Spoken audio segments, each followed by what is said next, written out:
memiliki rasa ingin tahu yang tinggi agar dapat mengimbanginya. Untuk itulah, Perbanas hadir demi melahirkan generasi yang berkualitas, tangguh, serta berdaya saing tinggi dalam menghadapi tantangan nyata dunia global. Berdiri sejak tahun 1969, Perbanas hadir untuk memenuhi kebutuhan pekerja di dunia perbankan Indonesia yang tinggi pada saat itu. Menjadi perguruan tinggi yang terdepan dalam bidang ekonomi, keuangan, dan perbankan berbasis teknologi informasi adalah visi kami. Untuk mewujudkan visi tersebut, kami menyelenggarakan pendidikan berkualitas, melaksanakan kegiatan penelitian yang menghasilkan nilai tambah bagi industri dan keilmuan, serta melakukan pengabdian kepada masyarakat yang fokus pada bidang keuangan, perbankan, dan informatika. Perbanas memiliki 2 kampus dengan lokasi yang sangat strategis, yaitu di Kuningan, yang merupakan segitiga emas Jakarta, dan juga di Bekasi, yang aksesnya pun mudah dijangkau. Sebagai institusi perbankan pertama di Indonesia, Perbanas memiliki ragam jurusan yang lengkap, di antaranya Diploma 3 Akuntansi, Diploma 3 Keuangan dan Perbankan, Sarjana Akuntansi, Sarjana Manajemen, Sarjana Ekonomi Syariah, Sarjana Teknik Informatika, Sarjana Sistem Informasi, Sarjana Analitika Data Bisnis, Program Ekstensi, Pendidikan Profesi Akuntansi atau PPAK, Magister Akuntansi, Magister Manajemen, Doktor Manajemen. Proses belajar mengajar pun dilengkapi fasilitas-fasilitas pendukung yang lengkap dan nyaman, mulai dari fasilitas umum sampai fasilitas khusus. Sebagai mahasiswa Perbanas, saya merasa sangat terbantu dengan banyaknya fasilitas di sini, terutama fasilitas khususnya. Karena saya jadi bisa mendalami ilmu yang sedang saya pelajari lebih detail, yaitu dengan praktek langsung. Karena menurut saya, itu yang sebenarnya paling kita butuhkan sekarang.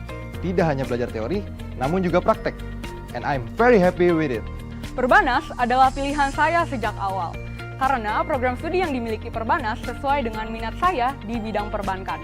Dan menurut saya, Perbanas adalah tempat yang terbaik untuk mempelajari bidang ini. Lulusan-lulusannya mayoritas merupakan ahli di dunia perbankan. Inilah yang membuat saya semakin yakin memilih Perbanas. Untuk menciptakan generasi lulusan terbaik, Perbanas pun membekali para pelajar dengan kualitas terbaik, yaitu lewat staf pengajar, tenaga ahli yang merupakan seorang profesional di setiap bidangnya. Berbagai ilmu dan pengalaman yang sudah saya dapatkan selama saya menjadi akademisi maupun praktisi di Bank Victoria Internasional adalah salah satu cara saya dan mungkin juga teman-teman pengajar di sini untuk membantu memajukan kualitas para pemuda penerus bangsa Indonesia menjadi lebih baik lagi dari hari ke hari. Karena kesuksesan mereka adalah kesuksesan saya juga. Untuk itu, melalui Perbanas, saya harap semua mahasiswa agar memanfaatkan ilmu yang mereka dapat di sini dengan sebaik-baiknya sebagai bekal mereka di masa depan. Dengan kurikulum dan metode pembelajaran yang up to date, menjadikan proses belajar mahasiswa sesuai dengan perkembangan zaman. Jadi, selagi masih bisa berkesempatan menimba ilmu di tempat yang tepat, gunakanlah kesempatan itu sebaik-baiknya. Berkuliah di Perbanas merupakan salah satu keputusan yang paling tepat di hidup saya. Karena apa yang saya pelajari di sini sangat membantu dan sangat relevan dengan dunia kerja saya sekarang ini.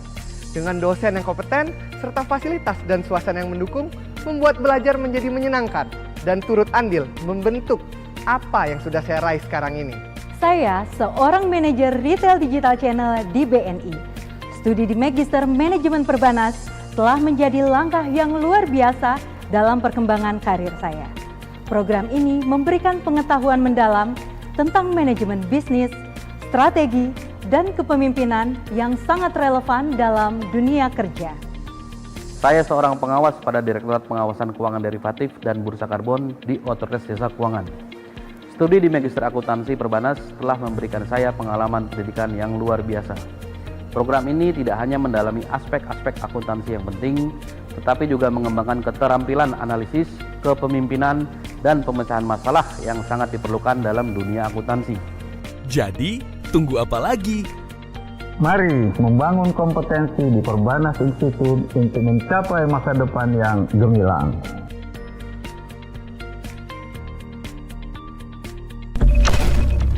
Envision your future today.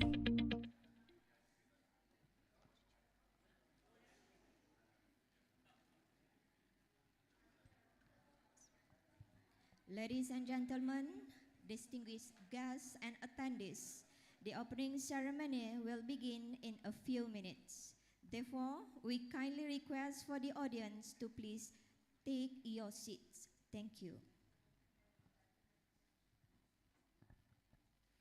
Ladies and gentlemen, please stand for the national anthem of Indonesia, followed by the national anthem of Malaysia.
Visited.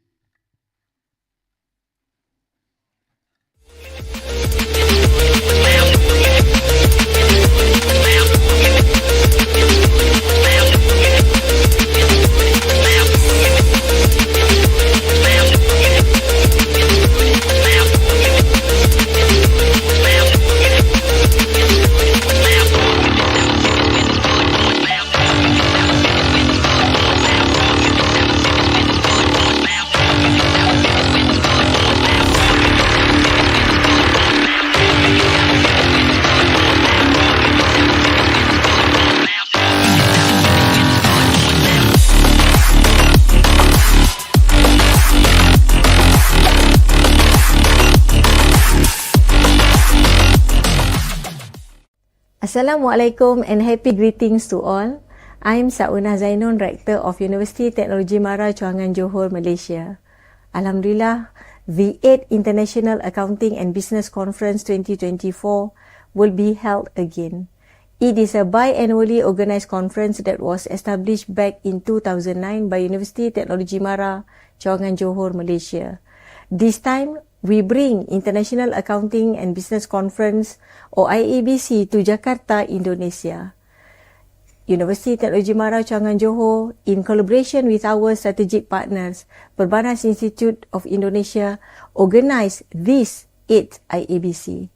This time, the conference theme is Sustainability and Corporate Social Responsibility in the Carbon Footprint.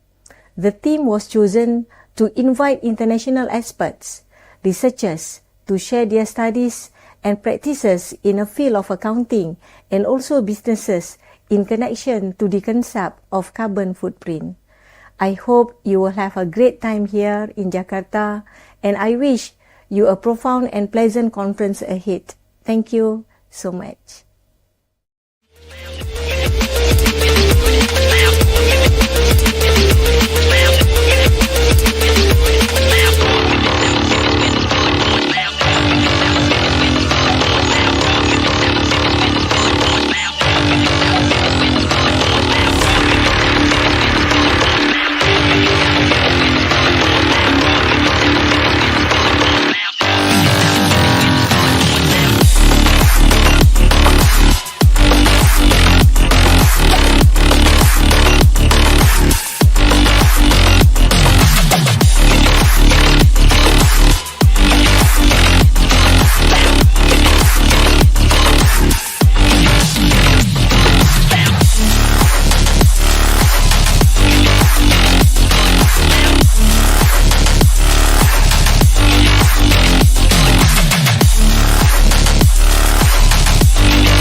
Assalamualaikum, greetings to all of you.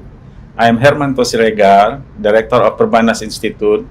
Very proud to welcome you all to our campus for the 8th International Accounting and Business Conference. We thank UITM Johor for the strong collaboration with Perbanas Institute, particularly in organizing this event. We hope that through this conference, all will gain new insights into how the application of sustainability and CSR can reduce our carbon footprint. We also hope that discussions and presentations will inspire all to continue innovating and making positive contributions to the environmental and society. We hope you enjoy the event and gain valuable benefits for the development of our knowledge and professional practices. Thank you for your participation. Enjoy the conference as well as Jakarta.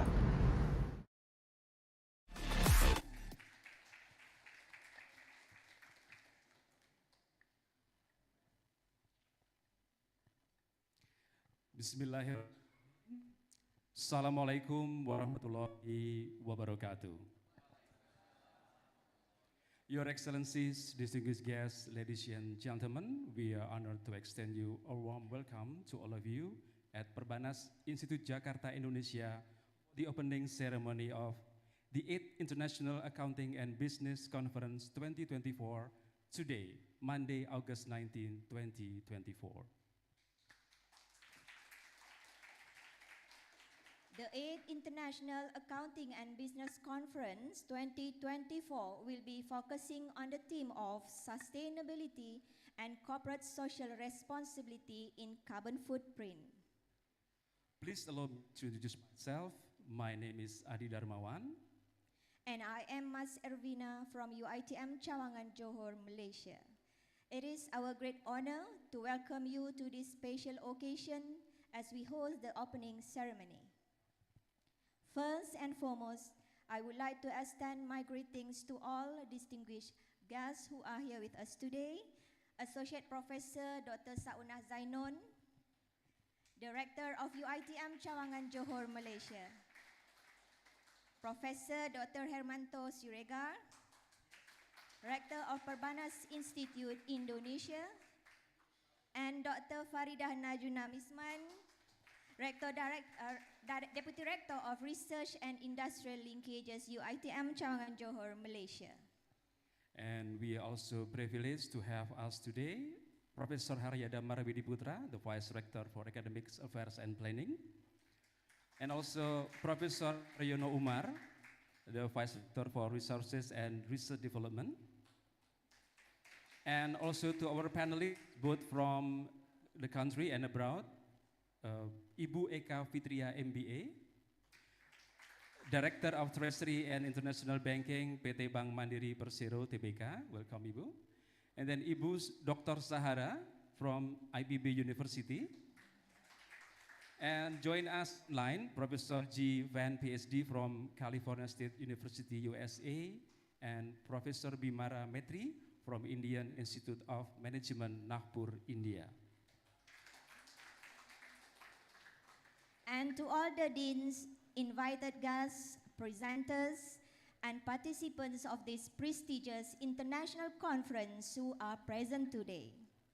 This event represents a continual collaboration between Perbanas Institute Indonesia and UiTM Cawangan Johor, Malaysia, alongside with other collaborative accomplishments in both academic and non-academic fields. This international event has been made possible with the support of Bank of Indonesia and PT Bank Mandiri Persero Tbk. We would like to express a profound and deep appreciation for both institutions who have contributed to the success of this event. Indonesia and Malaysia are two closely nations with strong cultural tradition, and one of the notable cultural heritage is a tradition of pantun. Allow us to commence with two beautiful pantun for this opening ceremony.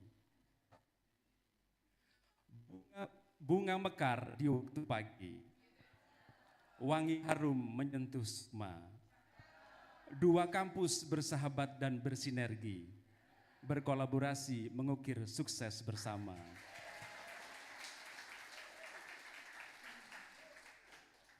Burung merpati terbang tinggi karena hangatnya sinar mentari. Kampus bersatu penuh energi demi membangun dan memajukan negeri.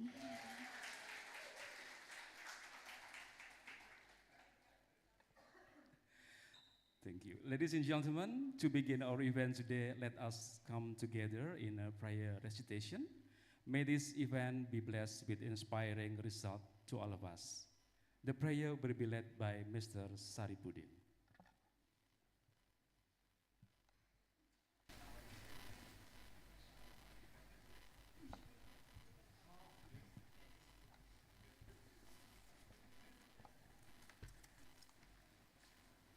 Bismillahirrahmanirrahim. Assalamualaikum warahmatullahi wabarakatuh.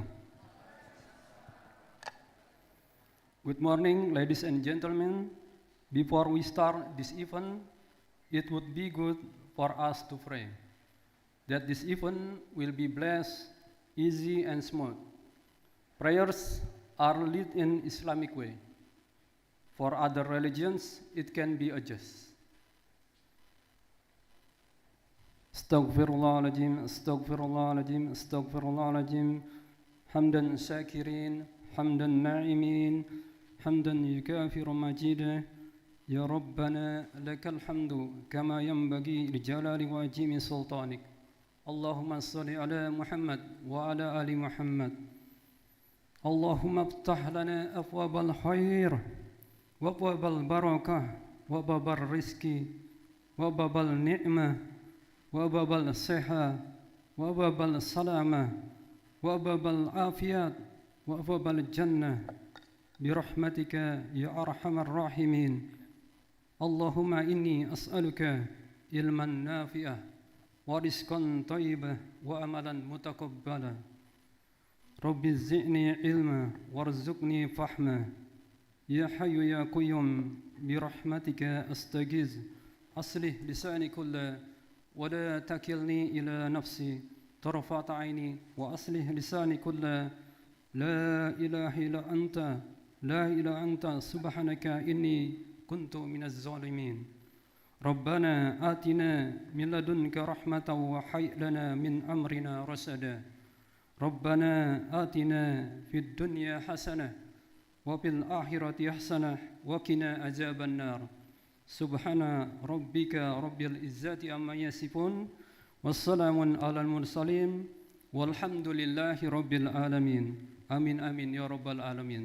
Thank you. Wassalamualaikum warahmatullahi wabarakatuh. Waalaikumsalam.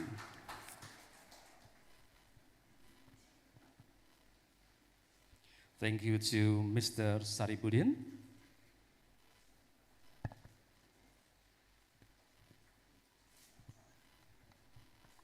Ladies and gentlemen, the next agenda is this international conference is opening remarks by Director of Perbanas Institute. May I now invite Professor Dr. Hermanto Siregar onto the stage.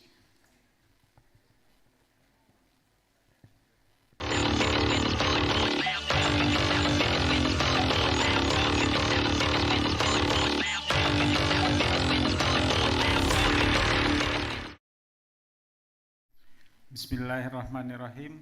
Assalamualaikum warahmatullahi wabarakatuh. Very good morning to you all.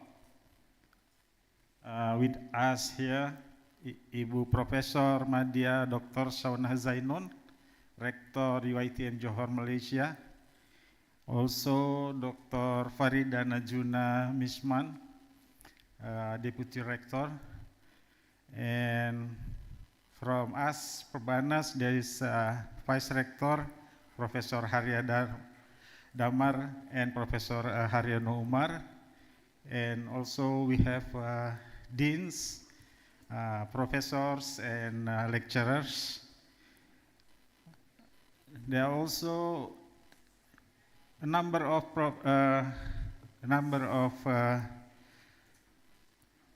guests from UiTM, yeah, Ibu Sauna, yeah.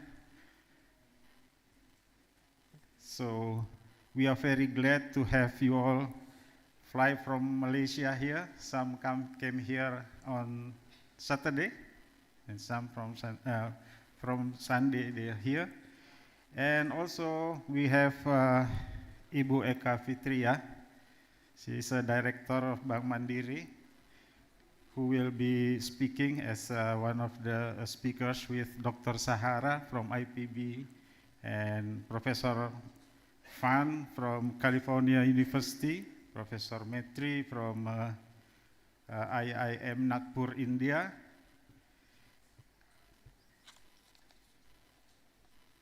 We are very thankful to UiTM Malaysia because we can conduct this 8th International Accounting and Business Conference collaboratively, and thanks also to sponsors. Yeah, of course we have Bank Mandiri and Bank Indonesia as sponsors.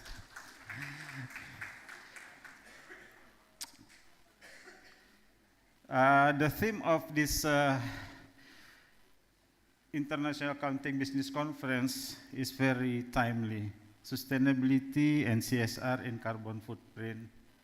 This is a game changer for a country like Indonesia and also for Malaysia, because both countries rely upon so many industries that currently maybe have a risk, of sustainability. So, but on the other hand, we also have very good human resources. Not of them have enough capacity to do so. So the universities play very important role to build the capacity of these human resources, and also through the research, like what we have in Indonesia and also in Malaysia, developing the oil palm, rubber, and so on. Some of which already, implement EUEDR. This is to make sure that every produced commodities from Indonesia have to be traceable, have to be inclusive in the implementation in the farms in Indonesia, and in also I believe in Malaysia. So let's have a very, very good thing to this conference, and we hope that the result of the conference not only able for publication, but also become a recommendation also to the governments both in Indonesia and in Malaysia. Especially in Indonesia, it is a transition from the Jokowi government into the new one, Prabowo presidency. So we hope that some of the the result of the conference could be shared to the coming government. Thank you very much for your attention. Assalamualaikum warahmatullahi wabarakatuh. Waalaikumsalam.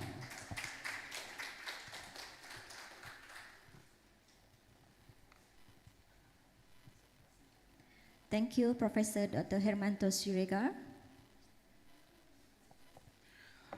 Ladies and gentlemen, proceeding to the next agenda, we have the keynote speech will be delivered by Director of UITM Cawangan Johor, Malaysia.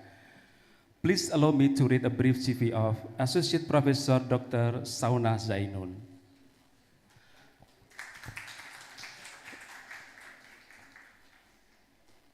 Associate Professor Dr. Sauna Zainun, she earned the education Doctor of Philosophy from University of Teknologi Mara, Malaysia, and work experience for the Deputy of Rector of Research and Industrial Linkages, and also currently he is now the Rector of UITM Cawangan Johor, Malaysia. Ladies and gentlemen, please welcome Associate Dr. Sauna Zainun.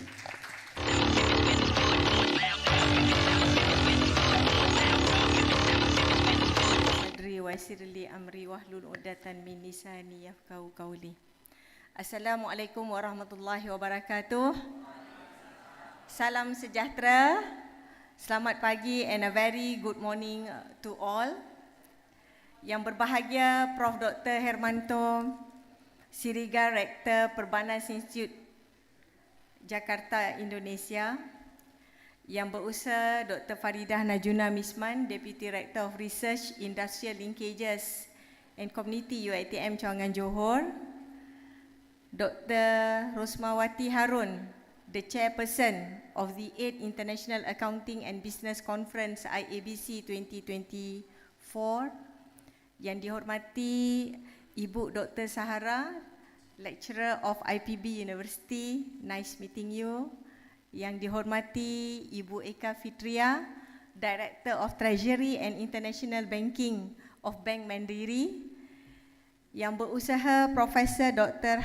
Haria Damar Widiputra, Wakil Rektor Bidang Akademik dan Perencanaan. Yang berusaha Profesor Dr. Haryono Umar, Wakil Rektor Bidang Sumber Daya dan Riset. Yang dihormati Dr. Niko Silitonga, Wakil Rektor Bidang Keusahawanan dan Fasilitas. yang saya kasihi Dr. Hedwigis ST Riwayati, Dean Faculty of Economics and Business Perbanas Institute, Dr. Lucia Sri Istiyawati, Dean Faculty of Technology and Information Perbanas Institute, Professor Dr. Steph Subanija, Dean of School of Postgraduates of Perbanas Institute, Pimpinan Cabang Jakarta Kuningan, PT Bank Mandiri, the Organising Committee from Perbanas Institute and also UiTM Johor, lecturers, docents, senior officers, distinguished guests, presenters, welcome to the 8th of International Accounting and Business Conference, Iabc. Ladies and gentlemen, it gives me such a great pleasure over here to standing over you today this morning and participants in front of the 8th of International Accounting and Business Conference to this conference held at Jakarta, Indonesia. This is my second time visit specifically to Perbanas Institute because this is a biannual conference. Last time it was held in 2022 and another 2 years now is 2024. So it's such a great pleasure while I'm standing over here. It's more on knowledge sharing, more on knowledge sharing what the theme of the conference is today. My heartiest congratulations especially to the committee members who have gave extra efforts along the way to make this conference a reality today. The organizing committee from University Technology Mara Johor and also from Perbanas Institute. And we know that the aim of this conference is to actually create a platform for researchers and scholars to share their findings, fostering research collaboration, and of course, to establish networking and collaborations among others, agencies, communities, including banks, Mandiri, and etc. I must congratulate the organizer for these significant contributions, not only in this prestigious conference, which is Index Conference, but also upcoming publications from this conference. First of all, I would like to introduce the states of Johor, Malaysia, that consists of 10 districts, and UiTM Chuangan Johor per se is located in two main areas.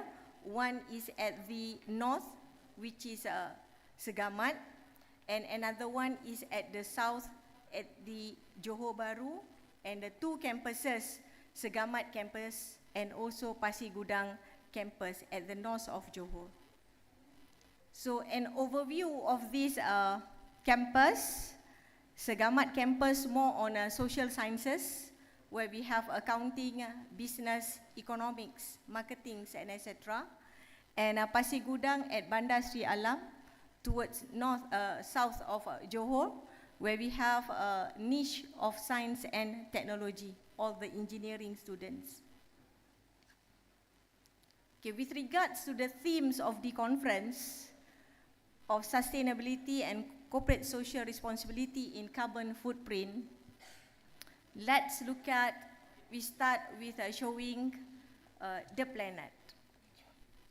Now everybody can see that this is our planet, the planet that we stay, the planet that we have breathed, and what is the current state of our planet now. And we talk about money as well. We talk about profits. We concern about money matters. We concern about cost savings. And let's look how this planet is abundant, the planet that gives us fresh air to breathe and wealth. And of course, we have to thank you to the planet. the earth. And the theme of this conference of sustainability, which is beyond corporate social responsibility and corporate social responsibility in carbon footprint, is an excellent choice of topic that we could gather some current era of globalization and digitalization. Let us start with one video that I want to share first. Let us watching this video on climate change. Let's watch the video first before I continue with the presentation. Climate change due to human activity. Deforestation or intensive farming are the main causes. In less than a century, we've reached an alarming level of greenhouse gas concentrations. If no measures are put in place by the end of the century, the temperature increase could reach 4.5 degrees. That's why countries have committed to limiting this rise to 1.5 degrees by reducing CO2 emissions in the atmosphere. To meet these challenges, one of Legrand's priorities is to contribute to a transition to a low-carbon society. We set ourselves the goal of reaching carbon neutrality by 2050 and intermediate CO2 emission reduction targets by 2030. These are in line with keeping global warming to 1.5 degrees and validated by the Science Based Targets initiative.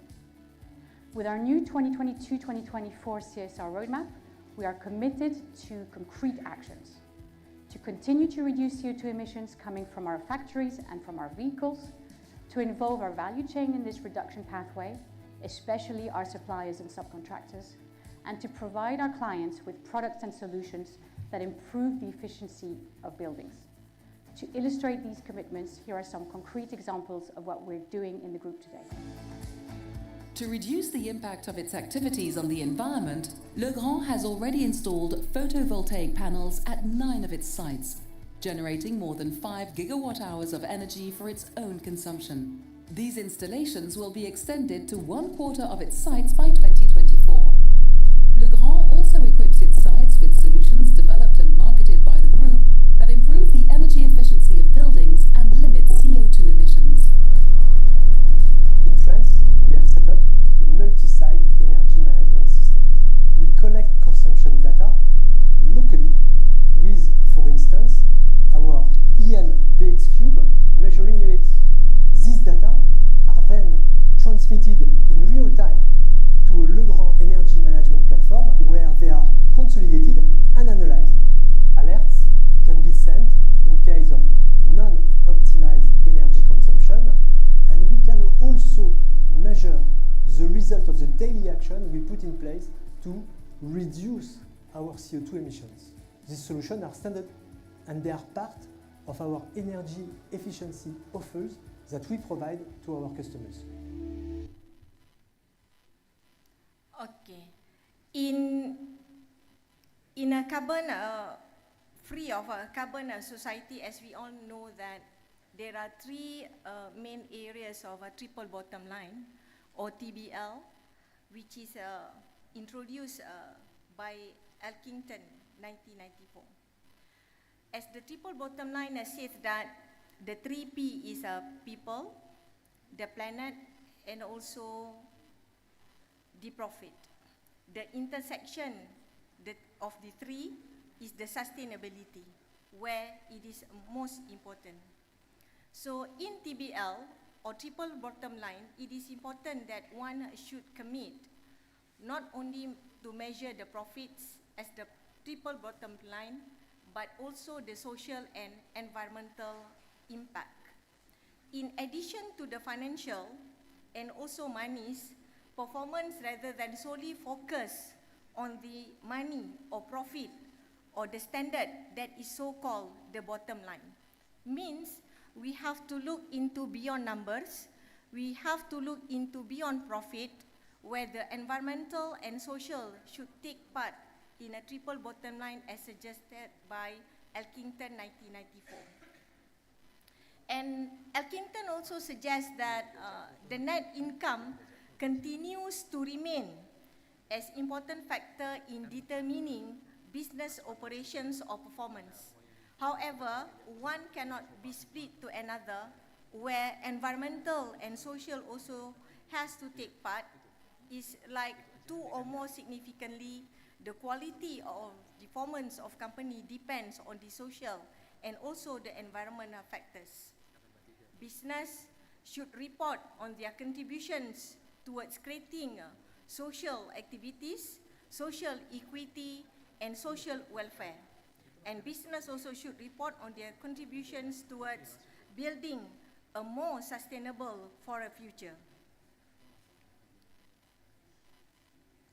To accelerate the process of companies moving towards a more sustainable business model, the United Nations adopted 2030 Agenda for Sustainable Development, which recognizes that ending the poverty and other duplications should go hand in hand with strategies that improve health and education, reducing inequality, and spur economic growth. This is what, while tackling climate change and working together to work through oceans and forests, and the United Nations or UN Sustainability Development Goal fit into this end. The Sustainable Development Goals or SDGs provide new opportunities for businesses which are trying to push a more circular economy. And based on the triple bottom line framework, the TBL, the 17 SDGs pillars restructured into P, the profit, P, the people, and also P for the planet. It is a kind of innovation where the SDG bridges the gap between capitalism and socialism in reinvesting, to rethinking, to rebuilding, and reinvesting in a company's business goal to achieve sustainability. Let us again recap what is a profit. Profit, where a business runs to make profit, and then has always been ultimate goal for any companies or businesses. The profit is actually the revenues minus all the expenditures. So that will give rise to either gross profit or net profit. Through profits, companies can keep money flowing, in which helps run the business. It also contributes to various economic factors within the country, such as income, expenditures, taxes, corporate expenses, rents, and others. It also helps measure how the company contributes to the gross state product and how establishment of these companies can grow. The second P is the people. The people refers to the triple bottom line include consumer opinions and also social media that have contributed largely in driving companies towards their better performance, and also responsible in playing their roles towards the planet. This has led companies to not only simply consider the profit, but the CSR that should play an important role, but also rethink that the business needs model to put forward or pressure that reduce waste, reuse their raw materials, and create products that have longer shelf in life. But let's look at the intersection between the three, like we have the 3P and we have the environment, economy, and social. That is the sustainability, or the key word in this conference theme. What is sustainability?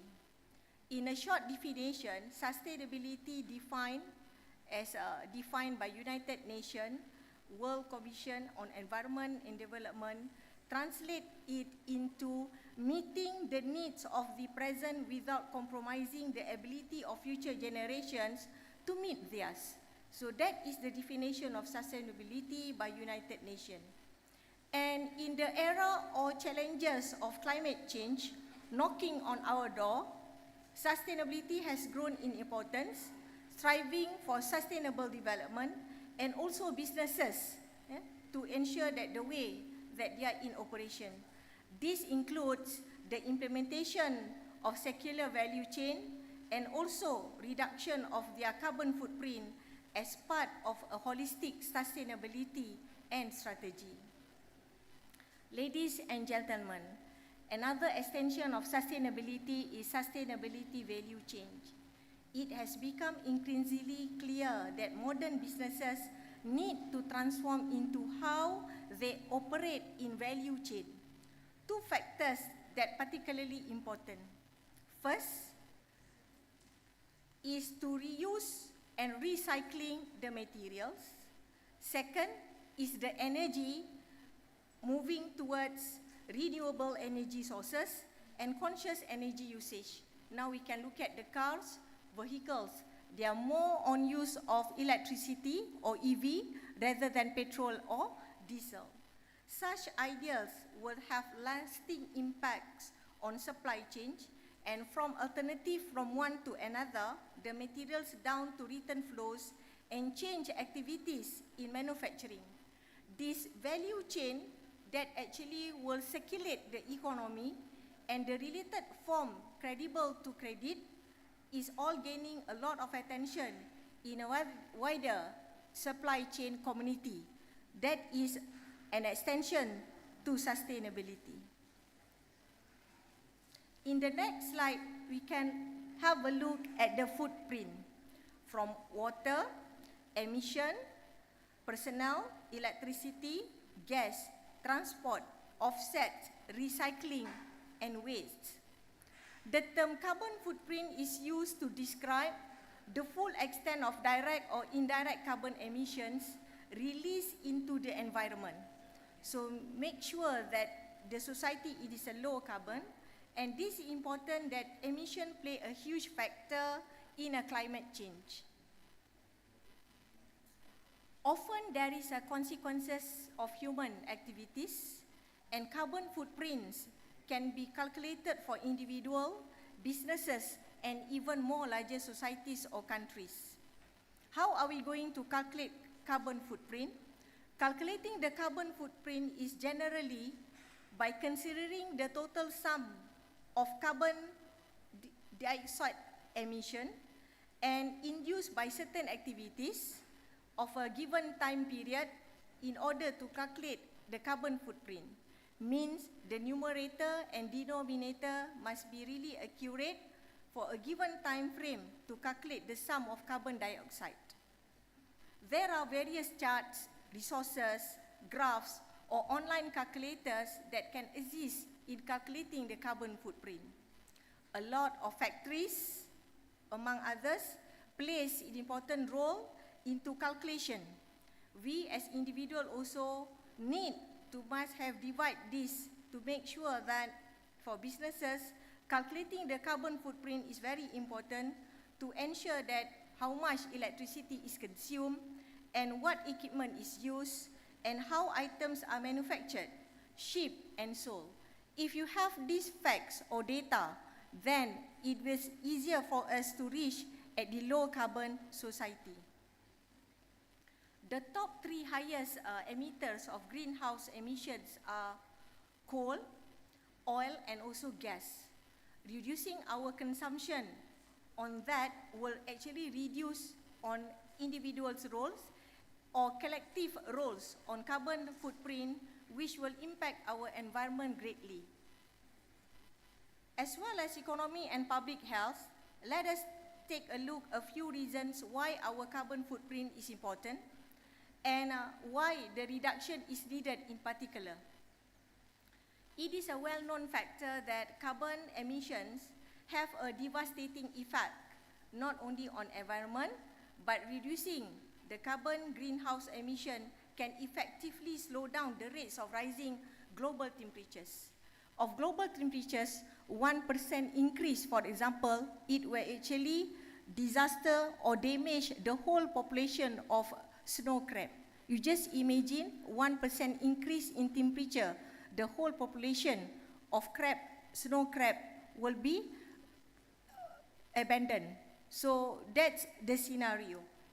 And a prime example of this is what we refer to coral bleaching, where corals expels the importance and estimated that the ocean, especially about 30% of the carbon dioxide, CO2, is released into atmosphere, and which decreases the pH of the ocean and in turn increase the acidity.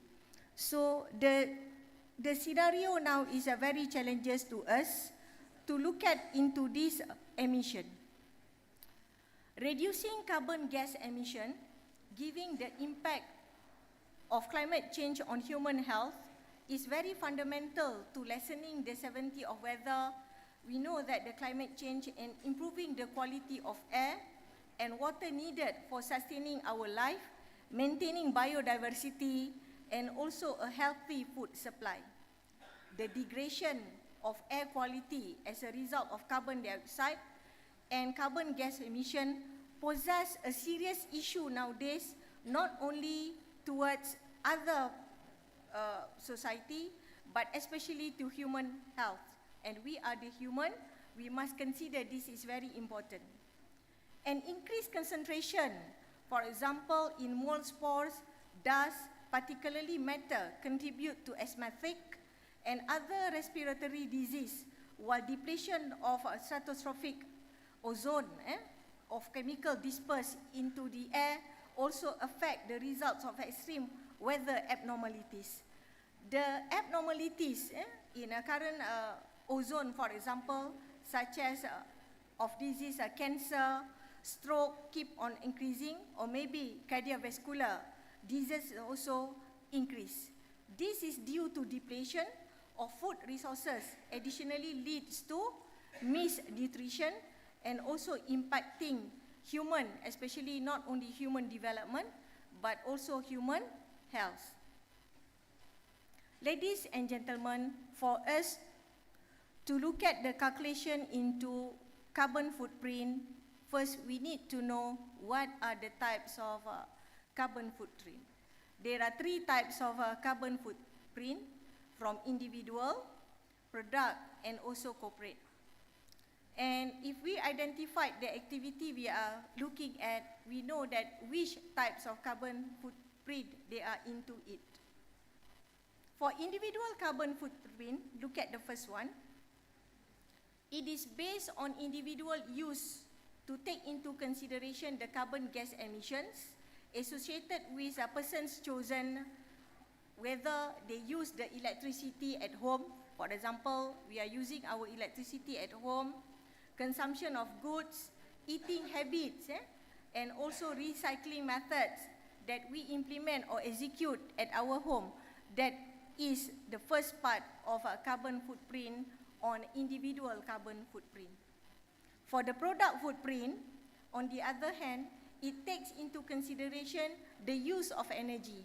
When the use of energy, it will actually relate to product footprint, and when it comes to for creating a product, or we want to produce the product, this include carbon gas emission from raw material extractions, various production processes such as generation of energy required, and product alteration for companies produced by customers, transportation that we use between one place to another at different stages, and all ways associated that also affect the product footprint.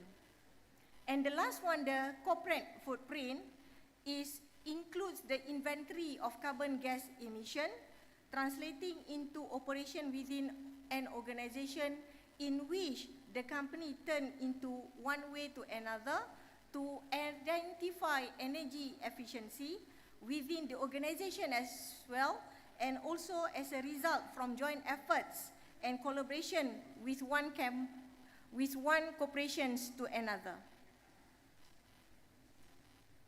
Let's look at the calculation of carbon footprint after we look into the types of carbon footprint. The calculation by ISO 14064 standard and the guidelines established by the greenhouse gas protocols, emissions from 3 different categories are taken into consideration or taken into account to calculate the emission generated from the operations. A company's vehicle fleet, overall energy usage, and also the scope prevents the scope centers around the carbon emission, and also business travel and other obtained products or services must be taken into account in considering the consumption or usage of this carbon. Calculating carbon footprints can be quite difficult, however, and achieving precise and accurate numbers can be tricky due to many complexities and processes involved, but still it can be done. Next, we should consider how are we going to reduce our carbon footprint. There are few options. Among the options, there are top options. One of the best ways for us to collectively reduce our carbon footprint is through responsible consumption in our day-to-day life or our day-to-day operation. This would mean consuming local seasonal products which cut down the CO2 emission derived from transporting goods from one place to another, and refrigerating generation of home appliances that energy efficient, and also to get familiar with the sustainability standards, also that is estimated by replacing the tube lights and bulbs in our households and switching them from fluorescent lamps to CFL bulbs. A household can reduce 75% of its monthly electricity consumption. As we can reduce the waste, recycling whenever possible will always be the first choice, as well as to reuse packaging and option that refurbish the goods. Another top option is furthermore using more sustainable methods of transporting whenever possible also make a huge difference. According to a report, by one single report by APTA, switching into a public transportation instead of driving on your own can give a reduction of over 30% of total carbon emission, and this can be achieved. Public transport, on the other hand, is more eco-friendly, more time-saving, and the modes of transport such as bicycles, electric scooters, and walking will also benefit in the top options of reducing this carbon footprint. To summarize what that I have explained earlier regarding carbon footprint and etc., let us watch another video on carbon footprint. Okay, let's enjoy. In a previous video, I explained what is our ecological footprint. In a nutshell, it is how much land and water area we need to produce the resources we use and to absorb our waste. Here is a link to that video if you haven't seen it. One resource that we use a lot of is carbon, mostly from the burning of fossil fuels. Now, this is a cute drawing, but truly, this is what fossil fuels extraction looks like nowadays. When we do that, it produces greenhouse gases such as carbon dioxide. There are other greenhouse gases, but to keep it simple and easy to compare, we count it as CO2 equivalent. So part of our ecological footprint is actually our carbon footprint. It is the amount of CO2 equivalent that is released into the atmosphere as a result of our activities. In my case, about half my ecological footprint is carbon, and worldwide it is about 60%. We can also calculate the carbon footprint of the world, a country, a business, an individual, an event, a product, etc. For example, when we travel with a vehicle that burns fossil fuels, it clearly releases carbon into the atmosphere. If I use an electric vehicle, then the question is, how is the electricity produced? In the United States and China, for instance, the two countries with the largest carbon footprint, about 65% of the electricity is produced from fossil fuels. So there is a good chance that even an electric car generates a lot of carbon dioxide. But I'm already getting into how the carbon footprint is calculated. So how do we do that? Well, you're going to need a pen, a notebook, a calculator. No, I'm kidding. Calculating your carbon footprint is like many other things nowadays. There is a website for it. If you are in the US, I recommend this one. If you are in the UK, I recommend this one. If you are anywhere else, I recommend this one. Essentially, you enter how much energy it takes to heat your home, how much driving and flying you do, how much money you spend on food, clothes, technology, investments, etc. And the engine behind it translates everything into how many metric tons of carbon equivalent that is. Adding it all up at the end, you get your carbon footprint. Mine is 8.63. It is significantly lower than the average in Canada, where I live, but you can see that it is significantly higher than the world's average and, more importantly, to the worldwide target. Where does this target come from? The scientific community agrees that when we use fossil fuel, it releases greenhouse gases into the atmosphere, which makes its temperature rise. We have emitted so much of these greenhouse gases over the past century that the Earth is getting warmer than it has been over the past 400,000 years. We found that out by drilling ice cores in Antarctica, which is the topic of another video you can watch if you like. So we need to reduce our emissions, which means we need to reduce our carbon footprint. How do we do that? One option is carbon offsets. This means paying a certain amount of money depending on your emissions that will go towards a program designed to reduce the same amount of carbon emissions somewhere else in the world, either by planting trees, building a wind farm, a solar power plant, etc. When you calculate your carbon footprint, some calculators will give you a link to offset your carbon emissions. If I choose this one, for instance, it would cost me less than $100 Canadian to offset my carbon emissions for the entire year. Great deal, right? But here is the rub. Planting trees does not make airplanes fly, yet. So offsetting does not keep the fossil fuels, the carbon, in the ground. It just transfers the problem onto another project somewhere else in the world while we keep extracting them. In a way, it is like killing panda bears and donating to WWF to protect them. Carbon offsets should be seen as a great way to fund tree planting and renewable energy projects around the world in order to transition away from fossil fuels, not as a long-term solution. The best way to reduce my carbon footprint is to address its root causes, so the carbon is not extracted in the first place.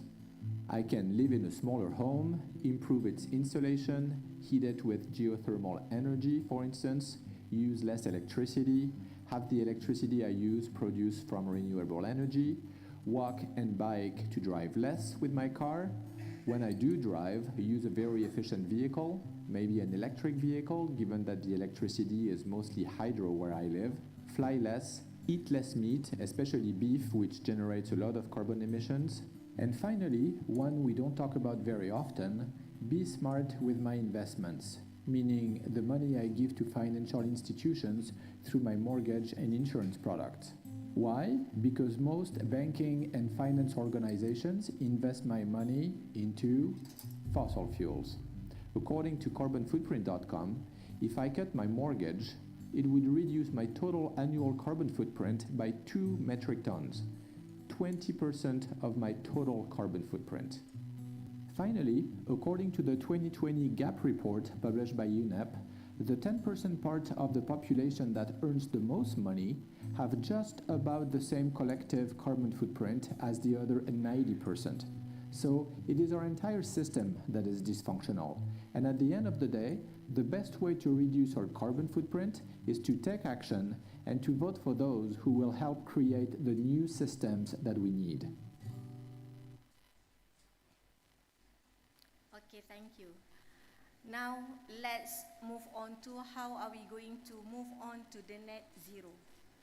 There are several ways, as what we have watched at the video just now, in which the companies or organizations can take actions towards reducing carbon footprint.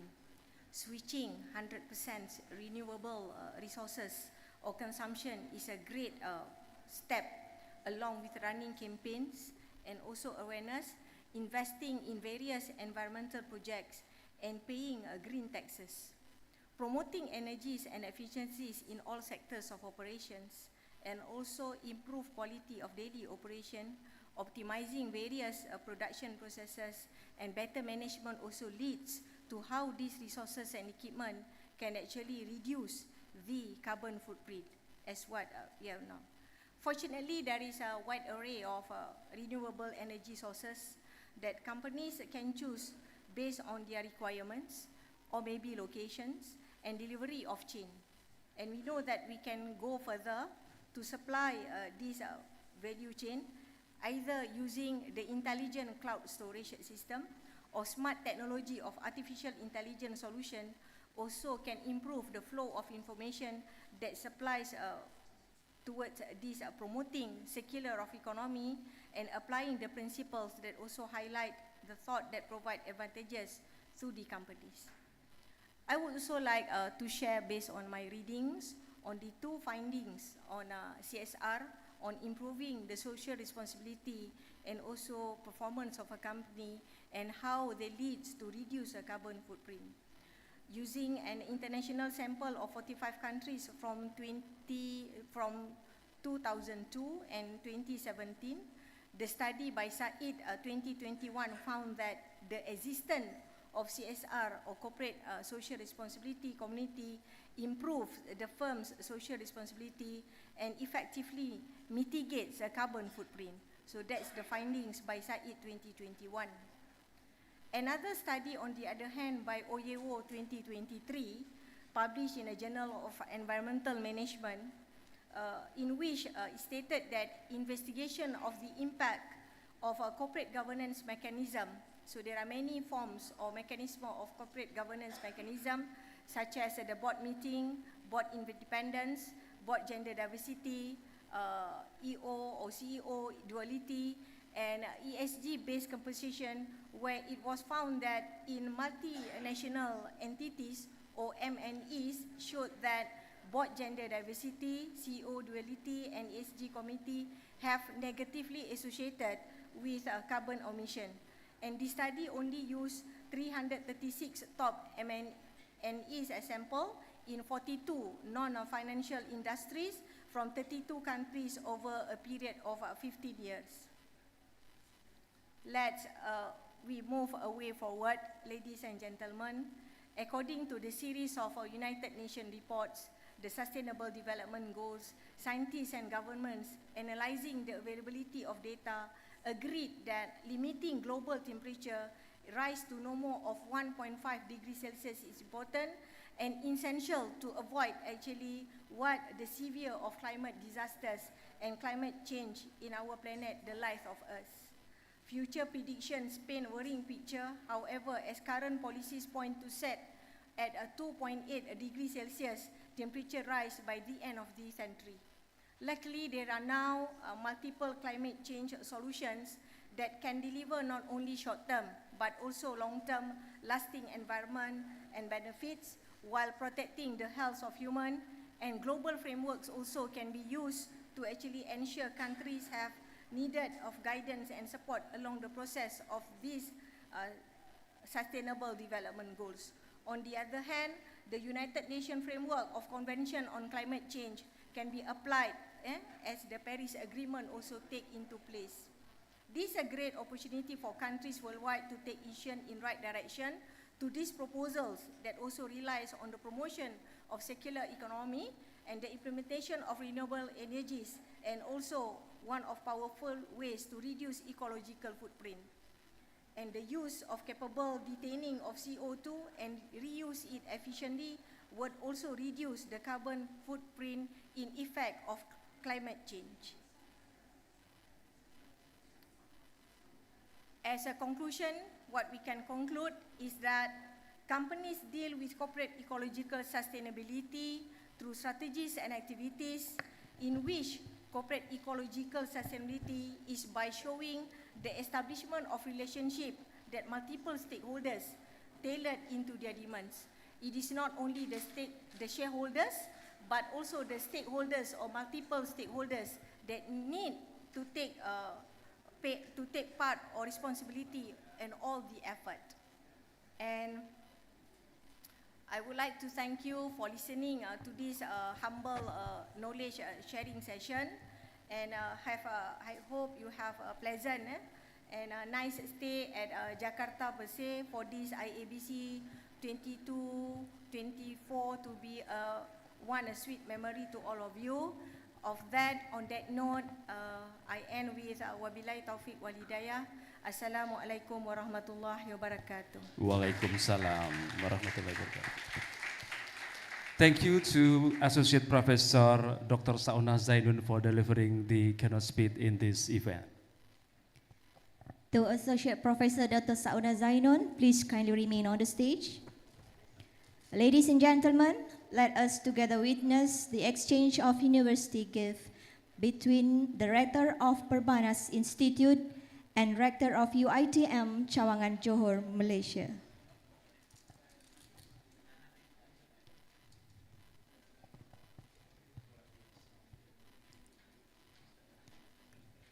The first gift exchange will be from Perbanas Institute to UiTM Cawangan Johor, Malaysia.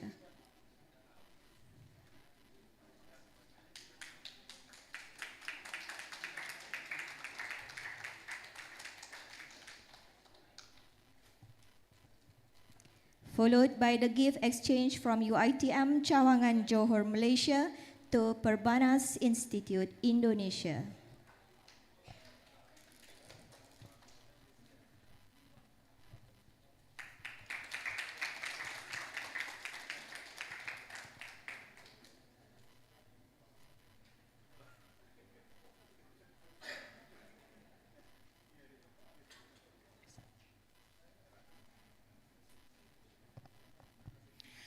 This will be followed by awarding the certificate of appreciation to all the panelists and moderators. To Ibu Eka Fitria MBA, the Director of Treasury and International Banking PT Bank Mandiri Persero Tbk, and then to Ibu Dr. Sahara from IPB University.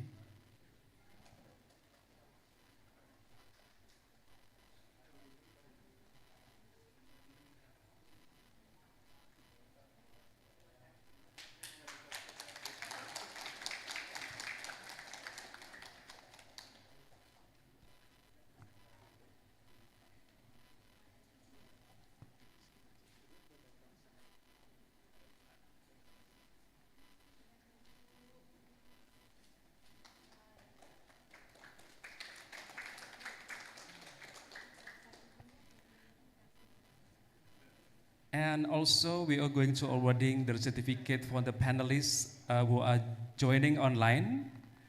Professor Michael G. Van, are you with us? Yes, I am. Okay. Selamat pagi. Selamat pagi, Pak Michael.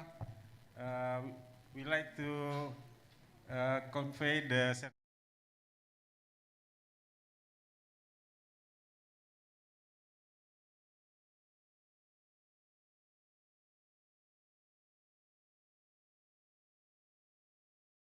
Invite all the vice rectors to come forward, Prof. Haria Damar and also Prof. Hermanto, Prof. Harino Umar. Also Dr. Farida. And also to all the deans, Ibu Hedwigis ST, Ibu Lucy and Prof. Step Subanija.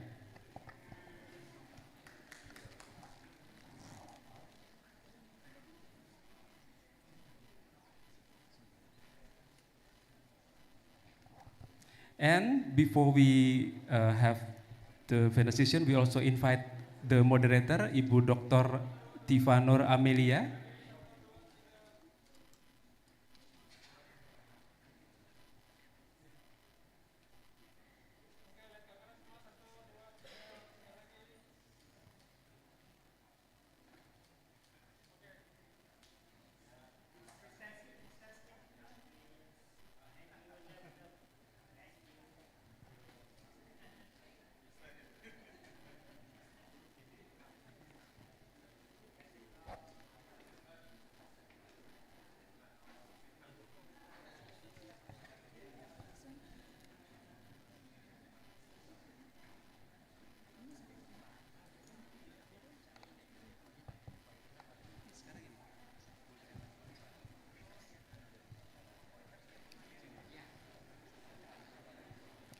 So ladies and gentlemen, we will now move on to the next agenda, which is the presentation by the panelists. And for this session, I would like to invite Ibu Dr. Tifa Nur Amelia, who will be acting as the seminar moderator. Ibu Dr. Tifanur Amelia. She earned his Doctor in Management Science from Brawijaya University and also postdoctoral fellow from Northern Illinois University of America. And she's now currently serves as the head of management study program at Perbanas Institute. So, ladies and gentlemen, we can invite Ibu Dr. Amelia at this session, and the time is yours. Bismillahirrahmanirrahim. Assalamualaikum warahmatullahi wabarakatuh.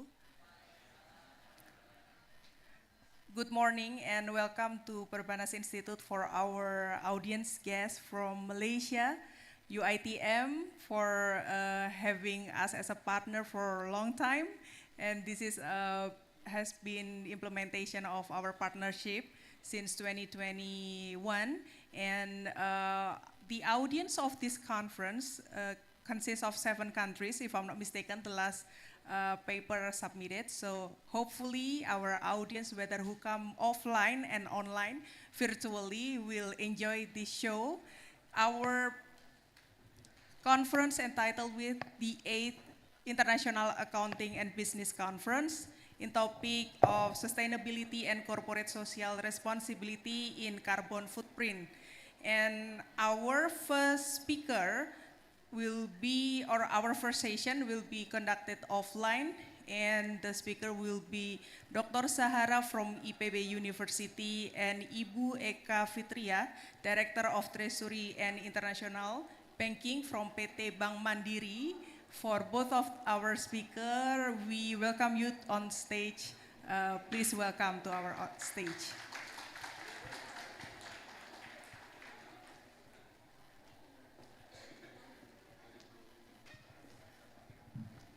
Welcome, Ms. Sahara.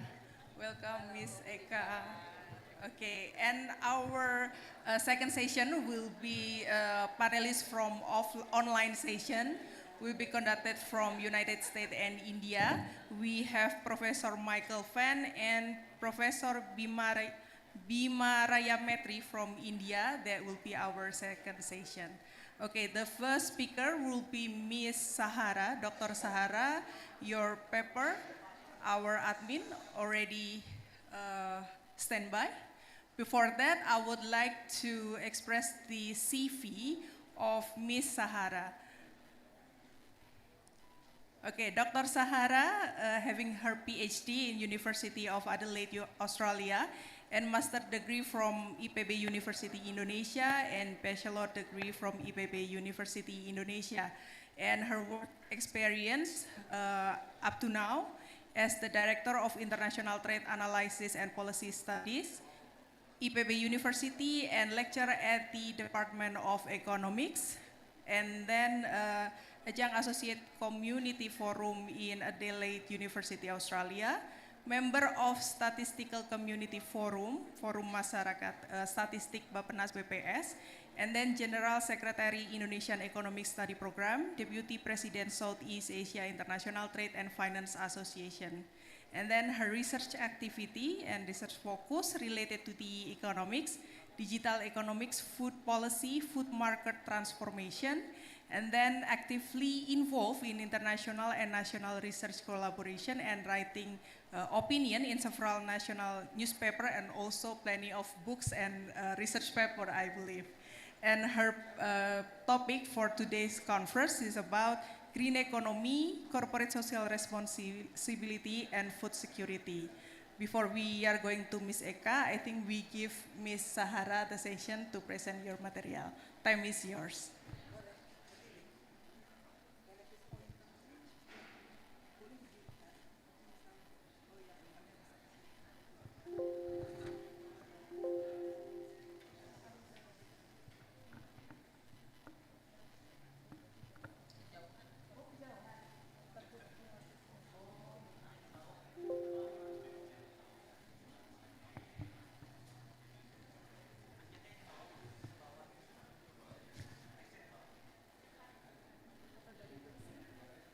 Kayaknya kejauhan. Ya udah ini aja. Next aja deh. Ya. Assalamualaikum warahmatullahi wabarakatuh.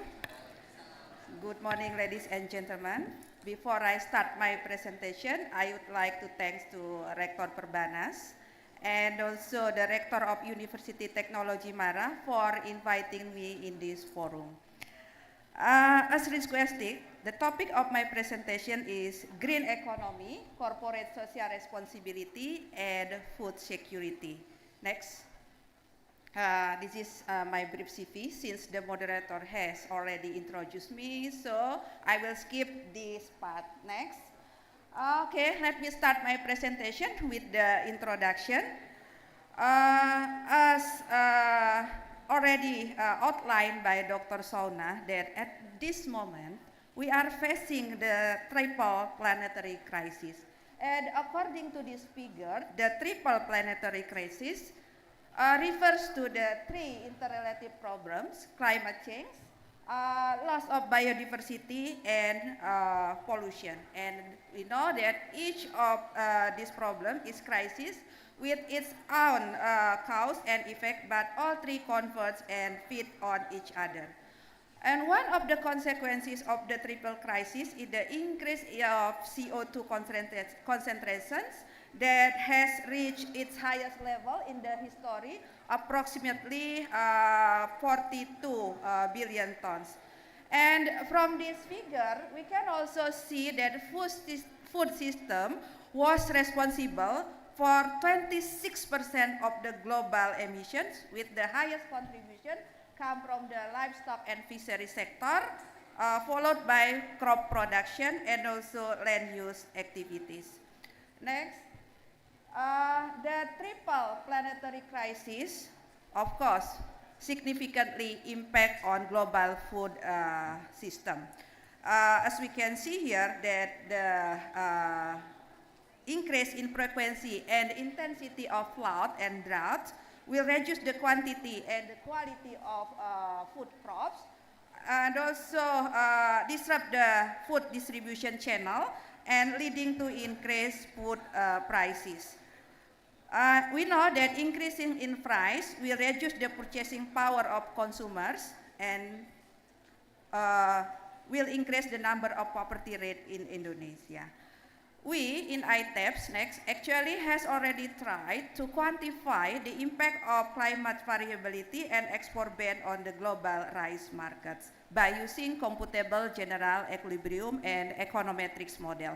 And the results show that the climate variability negatively affect on global rice production, with the highest decline occurring in Pakistan, Thailand, Vietnam, Myanmar, Bangladesh, and Indonesia. And of course, reducing in production will increase the global price of rice by about 6.5% and decrease the value of global trade by about 1.02%. And from this table, we can see that on the expenditure side, all rice producing and consumer countries are predicted to experience a decline in real GDP. And what about Indonesia? Specifically, in Indonesia, will experience reduce in real GDP by about 0.12% and 0.13% under the simulation 1, the climate variability, and simulation 2. When we combine the climate variability and the export ban of rice from India and Myanmar. Next. And to address the triple planetary crisis, as Dr. Sauna outlined previously, there is an urgent need and for collective and transformative action to implement sustainable development. As we can, at the policy level, the majority of countries in the world have adopted a sustainable initiative. As we can see in this table that European Union has already launched European Green Deal to achieve net zero greenhouse gas emission by 2050.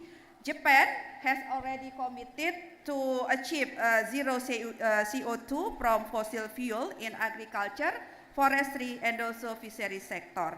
And similar situation in the United States and also in ASEAN countries that also committed to enhance the quantity and the quality of food production with the implementation of green technologies and resource management system. What about Indonesia?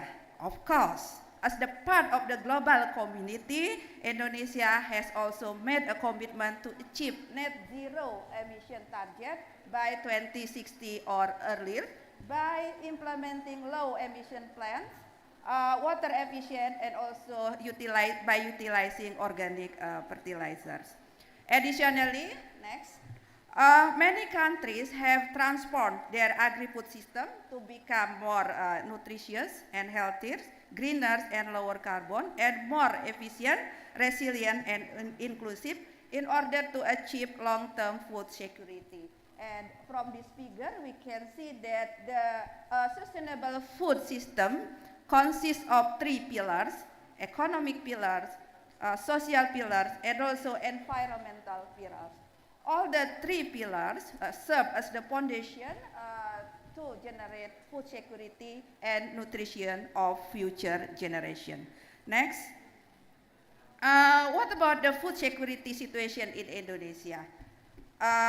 Based on the Global Food Security Index in 2022, Indonesia ranked 63rd out of 113 countries. And within the 4 pillars in the Global Food Security Index, Indonesia performed best in the pillars of affordability with the score of 81. Yes, we do have a very big homework in the pillar of sustainability and adaptation. The right one, the right side, I mean. In this pillar, Indonesia only had a score less than 60. Particularly in the pillar of water and political commitment to adaptation, Indonesia only had the score lower than 30. And talking about the productivity and sustainability of farmland in Indonesia, next, we can see from this figure that about 89% of Indonesian agriculture land is in unsustainable status. And other major limiting factors contributing to the sustainable agriculture sector in Indonesia include high risk of pesticide use, land tenure issue, loss of biodiversity, and risk of fertilizer use. Next, and to promote green economy, Indonesia has launched its circular economy strategy or roadmap, focusing on 5 sectors, including food and drinks, construction, electronic, textile, and also retail. It is expected actually that the implementation of circular economy in Indonesia can increase GDP about 500 until 600 trillion rupiah in 2030, absorb about 4.4 million green jobs created by 2030, and reduce waste by 18 until 52%, and reduce greenhouse gas emission by 126 million tons of CO2. And as we can see here, there are 2 main strategies to implement circular economy in the food sector. The first strategy is to improve the quality of input for producing food, and the second is prevention and utilization of food residue and also waste.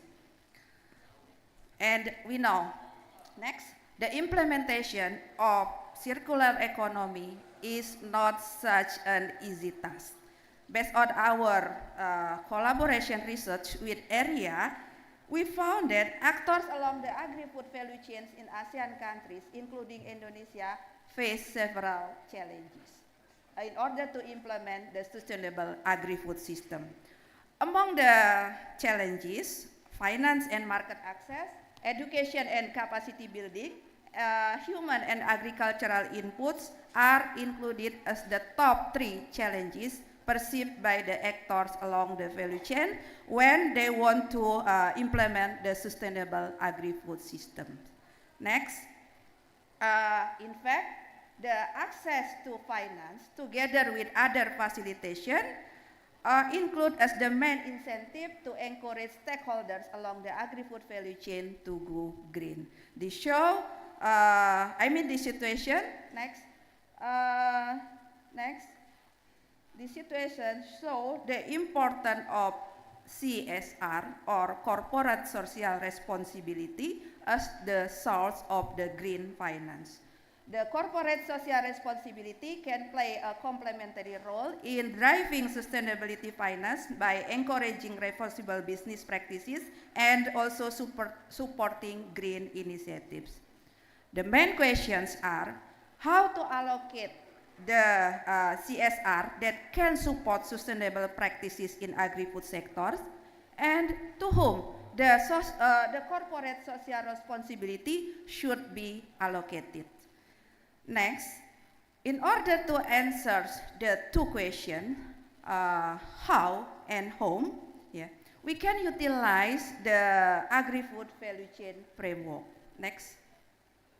As we can see in this figure, there are several actors involved in the agri-food value chains, including farmers at the production side, and the intermediaries. The intermediaries include farmer groups, cooperatives, cluster, or other small medium enterprises that involved in the agriculture sector. And another actors are agri-food agri-food processor companies, that has a role as the off-takers. Besides have the roles as the intermediaries, the farmer groups, cooperatives, and also cluster can also have a role as the early stage of processors that can contribute to added value creation along the agri-food value chain. While the government, business, academic, community, and also financial institutions have the roles to support and also to improve the performance of agri-food value chains. And in order to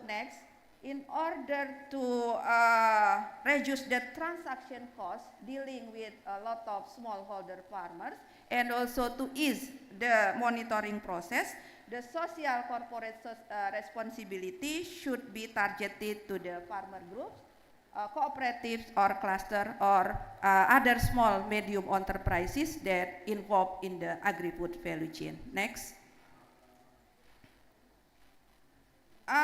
The next question is, which farmer group should receive corporate social responsibility support? Based on collaboration research with Bank of Indonesia and ITEP's IPB with the title of Pilot Project and Guidelines Green Micro, Small, Medium Enterprises Business Model, there are 24 indicators that can be used to assess green, micro, small, medium enterprises in the agriculture. Next.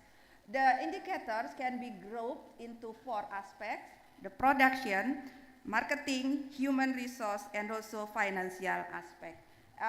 Some indicators include as the mandatory, while other indicators can be categorized as the complementary indicators. Next. And then, based on the 24 indicators, the small, medium enterprises or farmer groups or cooperatives or cluster can be classified into 4 stages. Next. The first is pra-eco adopter. The second is eco adopter. The third is eco entrepreneur, and the fourth is eco innovator. Pra-eco adopter refers to the small medium enterprises or farmer groups that has not fulfilled any green indicator, while eco adopter refers to the farmer group that has already fulfilled 5 green indicators in the aspect of waste management, motivation for implementing green, gender, allocation environmental cost, and financial statements recording. And for eco-entrepreneurs, refer to the farmer groups that have already fulfilled 10 indicators, while the eco-innovators refers to small medium enterprises or farmer groups that have already fulfilled 15 green indicators. Next. Details of the indicators and the criteria to classify the small medium enterprises or farmer groups are presented in this table. And for example, for the production aspect, we can categorize with respect to waste management If at least 20% of production waste has been managed by the farmer group, we can categorize them as the eco-adopter. If about 20% until 50% of production waste has been managed by the small medium enterprises or farmer groups, so we can categorize them into the eco-entrepreneurs. If more than 50% of production waste has been managed by the farmer groups, so we can categorize them at the eco-innovator stage.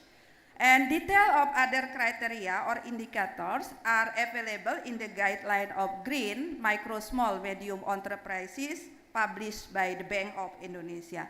And companies in Indonesia aiming to promote green economy within the agriculture sector can utilize the guidelines when allocating their CSR resources.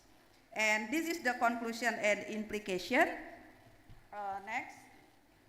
Amidst the triple planetary crisis, climate change, biodiversity loss, and also pollution, sustainable development initiative must be adopted by the policymakers and actors along the agri-food value chain. And considering that the finance support and market access are the main constraint to implement the sustainable agriculture and food system, corporate social responsibility is one of the green finance instruments. And corporate social responsibility should be targeted to the small medium enterprises in order to ease the monitoring process and also to ensure benefits are equally distributed amongst members.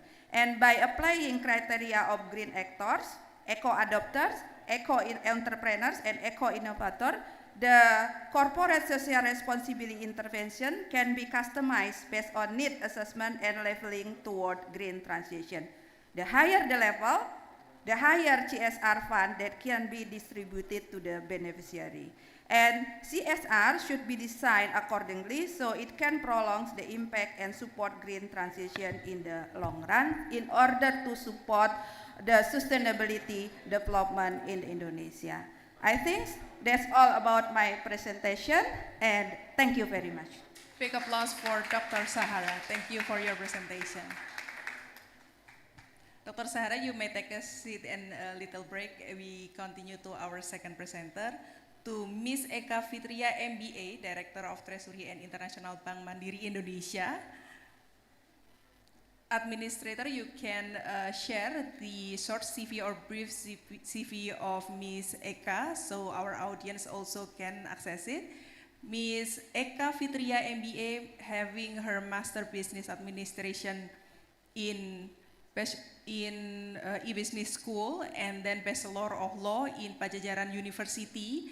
Her working experience right now since March 2023, Managing Director in Bank Mandiri Persero Tbk as Treasury and International Banking, and then Senior Vice President after 2021 in International Banking and Finance Institution Group, PT Bank Mandiri Persero, Senior Vice President since 2021 to 2021, Treasury Group, PT Bank Mandiri as well, and then member of Statistical Community Forum, Forum Masyarakat Statistik Bappenas BPS, and then General Secretary Indonesian Economic Study Program, and then Deputy President of Southeast Asia International Trade and Finance Association.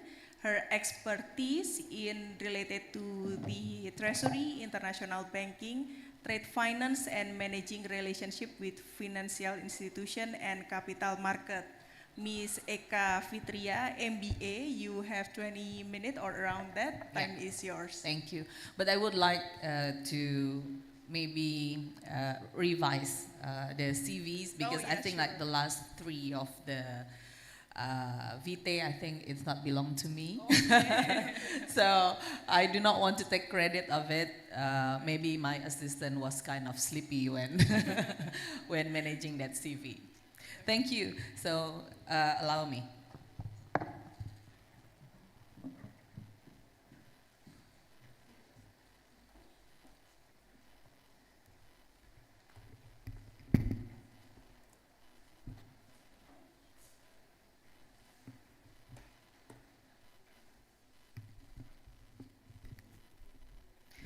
Good morning, distinguished guests. Of course, I would like to say thank you very much for the opportunity to Pak Rektor Hermanto, as well as Ibu Sauna, Ibu Rektor, as well as all of the faculty members, the deans, and professors joining us today. I think this is a very insightful morning that we are gathered here in Perbanas, and myself as part of the industry actor, as mentioned earlier by Ibu Doktor, would like to share maybe some of the practices that we are currently having in the financial industry. So the topic for this morning I would like to share will be consist of three main parts. Zudi, if you can move to the next slide, please. First, we are going to talk about sustainability in general that has been extensively covered by Ibu Rektor as well as Ibu Doctor. And we are going to discuss how the implementation in the financial industry, specifically in Bank Mandiri. And the next, we would like to learn as well as having a follow-up discussion on what will be the challenges as well as the commitment that we can have further afterwards. The next slide, I would like to frame the discussion basically on the implementation of sustainable aspects in business practices, starting from the SDGs in the 2015, and then Indonesia also committed in signing the Paris Agreement in 2015 as well. The implementation of that Paris Agreement reflected in the Indonesia's enhanced NDCs in 2022, where we have put a very granular effort that we are trying to minimize the emission in Indonesia. So the target will be reduced by 31.9% if it is solely by Indonesian effort, but hopefully by the support from international community, it can be enhanced into 43.2%. And not only that, the regulation is one thing, but the encouragement as well as pressure from community and international organization also play important role. On the next slide, I'm going to highlight how the investors as well as rating agencies also play important roles in putting specific pressure in order for all of the financial market participants not only realizing the benefit of following such principles, as we may aware, like 17 goals and 169 parameters in SDGs is not easy to follow. That therefore, like the encouragement, the pressure and continuous communication regarding this via the emphasis on how we can make a sustainable and responsible investment, it also makes a very important address on how the financial industry should continue moving forward. When in the initial presentation, it was told that CSR will play important role. However, it's not only that.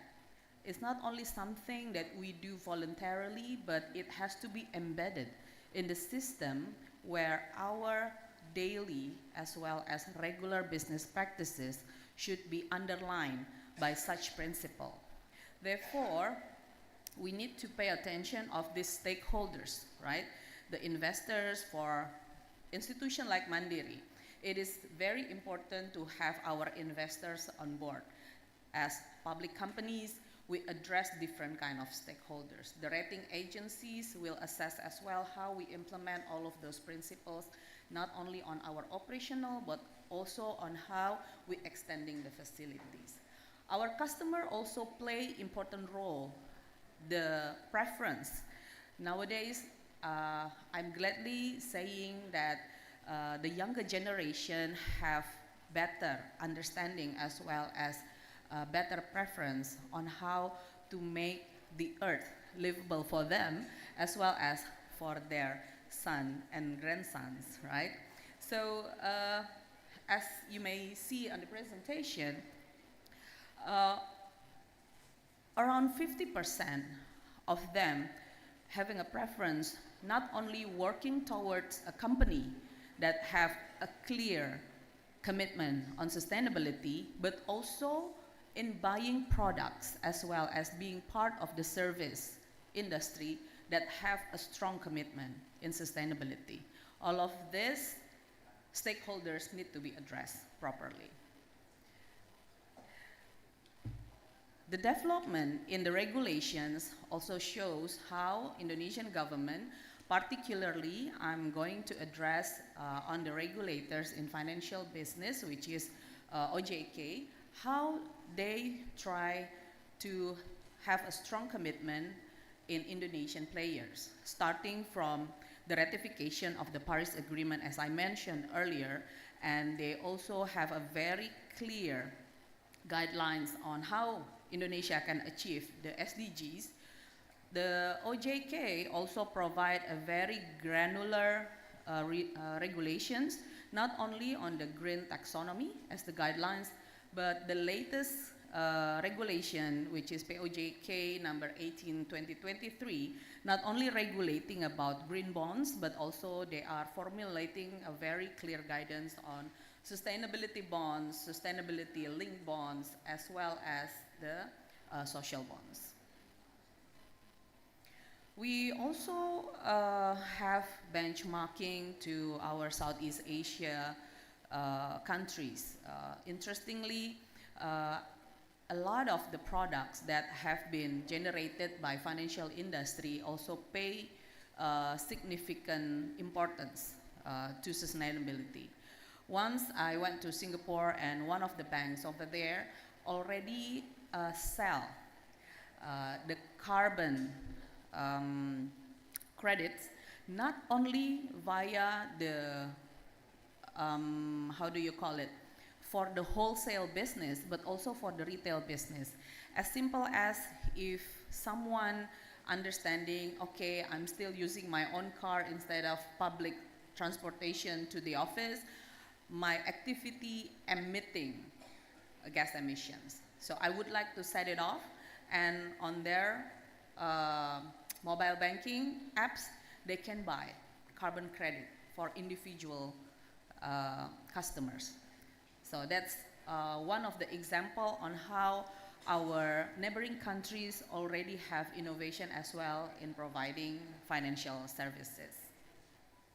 The implication of that, we can see a very encouraging development in international financial instruments, where we can see in the chart how the tremendous development has been happening, even though during 2022 it hindered a bit due to the geopolitical tension as well as uncertain economic outlook. Currently, the higher financing costs also a specific concerns that we need to address on how we can make the sustainability related products in financial industry can be even moving forward. One of the major topics that currently ongoing with every eyes and every discussion, not only in political as well as in economics, looking at green and sustainability, is how we can shape that the concerns and the effort, it's not only for marketing campaign. So the greenwashing risk of all of the effort has been a very serious concern that we need to address. Here, we can mitigate the effort of marketing campaign only that we call greenwashing by having corporate sustainability and accountability on how they are conducting the initiatives. Not only one event, hit and go, but how it can have the sustainability practice on regular basis. And we can also encourage the improvement on the transparency. A lot of independent organizations producing reports regarding this, and this definitely helps. Last but not least, stronger regulatory frameworks also play important role in make sure that any activities, any initiatives related to green and sustainability is not only a one standing act. The next slide, I'm going to share about what we are have been doing in Bank Mandiri, as well as mostly in treasury as well in wholesale business. So Mandiri is committed in supporting to achieve the net zero emissions of Indonesia, and we have determined that we are going to achieve of NZE operations of Bank Mandiri in 2030 and NZE financing by 2060. What are the difference between the two? I will elaborate on the next slide. So we have 3 pillars in sustainability. So the first one will be sustainable banking. The sustainable banking is an initiative on how Mandiri can lead Indonesia's transition to low carbon economy. This is consisting, among others, integrating our ESG aspects in business process, on how we can develop the sustainable portfolio products, and we can also becoming the influencers of the key policymaker to accelerate Indonesian low carbon economy. The second pillar will be sustainable operation. It is like all of the initiative that we are doing in order to lower the emission based on our own operations, on how we can address the gas emission from our buildings, from our activities, from our practices day to day, lessening the paper usage, and then encouraging the usage of communal transportation, as well as transferring from the regular fossil fuel automotive into like more electric vehicle. Last but not least will be sustainability beyond banking. So in the previous discussion, it has been addressed that we need to address the MSME. So we have the empowerment by doing the digipreneurship, where we have different kind of hub that are addressing all of this MSME in using the digital approach that can reduce the carbon emission on their sustainable practices doing their business. So related to this discussion, I'm going to focus on the first pillar, which is the sustainable banking. What have we done and what are we going to continue doing? In the treasury aspect, Bank Mandiri has been the forefront, and we may say that we can be the pioneer of the funding effort that is related to sustainability. Since 2020, we already issued the US dollar sustainability bond. It was priced as the lowest yield or coupon that ever issued by any other banks in Indonesia, and it's granting around 300 million US dollars.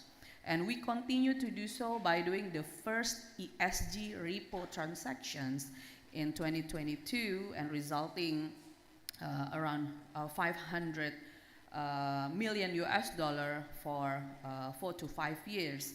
And this is pioneered by Mandiri. We continued as well in 2023 issuing the green bond domestic issuance amounting up to 5 trillion, and it was oversubscribed gladfully, and the risk premium is definitely lower than the regular issuance. On the aspects of lending, on the aspect of lending, we can say that Bank Mandiri is the leader because we have market share more than 30%, definitely higher than other banks, and it continues to grow. And the wide range solution, as you may see, maybe it's quite small in this screen, but I'm going to elaborate how we are going to have the client-centered approach. I was discussing with Professor Hermanto this morning on how Mandiri is actually providing education as well as influence into our prominent customers, because up to the moment, the incentive of doing the sustainability as well as green related initiative in each commercial or industry itself still costly. So we need to provide a long-term vision on the cost that may be bear in the first 1 to 2 years that will resulting in a very profitable long-term result for the companies. Most of the industry like coal, mining, construction, for example, it will be the ones that we are targeting to have the transition. However, we would like to send a strong message as well that Indonesia is doing the transition process in a just transition process, not abruptly, all of a sudden, accommodating every single parameters that has been determined into like specific standard, European standard, for example. We need to have some adjustment regarding that matter. However, the milestone and the building block has been put in place. Currently, we have what we call ESG desk in our corporate as well as commercial banking groups that can help our customer to look at their emission, to calculate their emission, to find opportunity to transition from existing business model into more sustainable business model. The second part, we also have product suites that can help them to do so. We extended green loans as well as sustainability linked loans that we set together with our customers. Most of it, of course, our utilities company, the biggest and one and only utilities company in Indonesia, and other prominent players in coal and mining, for example, to ensure that they can minimize and have a solid plan, not only within the year, but also up to 5 to 10 years ahead. And when we are granting loans, for example, previously, most of the RMs, most of the credit committee will only look at the viability of the financing aspects. Currently, we also put into the risk the sustainability risk assessment as well. So we are going to have an incentive for a company that have already put in place a very clear guidance to their transition model, for example, not only in the assistance, but also we can also help in providing them with a better pricing, for example. We surely hope that by doing this, as I mentioned on the next slides, really sorry for this very small fonts, but all of this initiative, we are trying to make sure that we are not only working on the self-voluntary aspect of it, but we also embed the principles into the process of extending our financing. Next. After all of the practices, after all of the approach, after all of the benchmarking that we have done, so what will be the challenges and the opportunities ahead? We are looking at the regulatory compliance as one of the most important factors. Most of the countries that have successfully delivered significant progress in ESG have a very strong and granular regulations. Indonesia already have the foundations, but together I think we need to make an influence. All of the academia, all of the professors here definitely can provide a solution as well as a proposal that can be impactful to enactment of the regulations that can support the foundation regulations that we already have. The second challenge will be market uncertainty. We know that during the crisis of Russia and Ukraine war, even the European going back to coal for their source of energy. So we definitely hoping that this kind of uncertainty do not hinder the progress ahead. Third will be the stakeholder alignment. As we know, between the developed countries and developing countries, there will be different type of interest, different type of values. How to align this and get together into a better future will be a challenge. From Millennium Development Goals into the Sustainability Development Goals, the implementation, some of the person when they are doing the evaluations, telling that COVID, the 3 years of COVID is actually halting the progress of this. However, if we would like to be honest, sometimes it is also aligning the stakeholders' interests that halted this as well. Data and reporting, boring but still important. So this will help us to maintain the accountability of the initiatives. However, among all of those challenges, the opportunities are still huge. So we are working together to continue the development of green financing products, and we believe that this can be a market differentiation for market participants. And we also understand that what we are doing now is a long-term risk mitigation, and we definitely understand there is an ongoing demands for the ESG products. Therefore, we understand in the long run, it's not cost, but it will beneficial for all of us.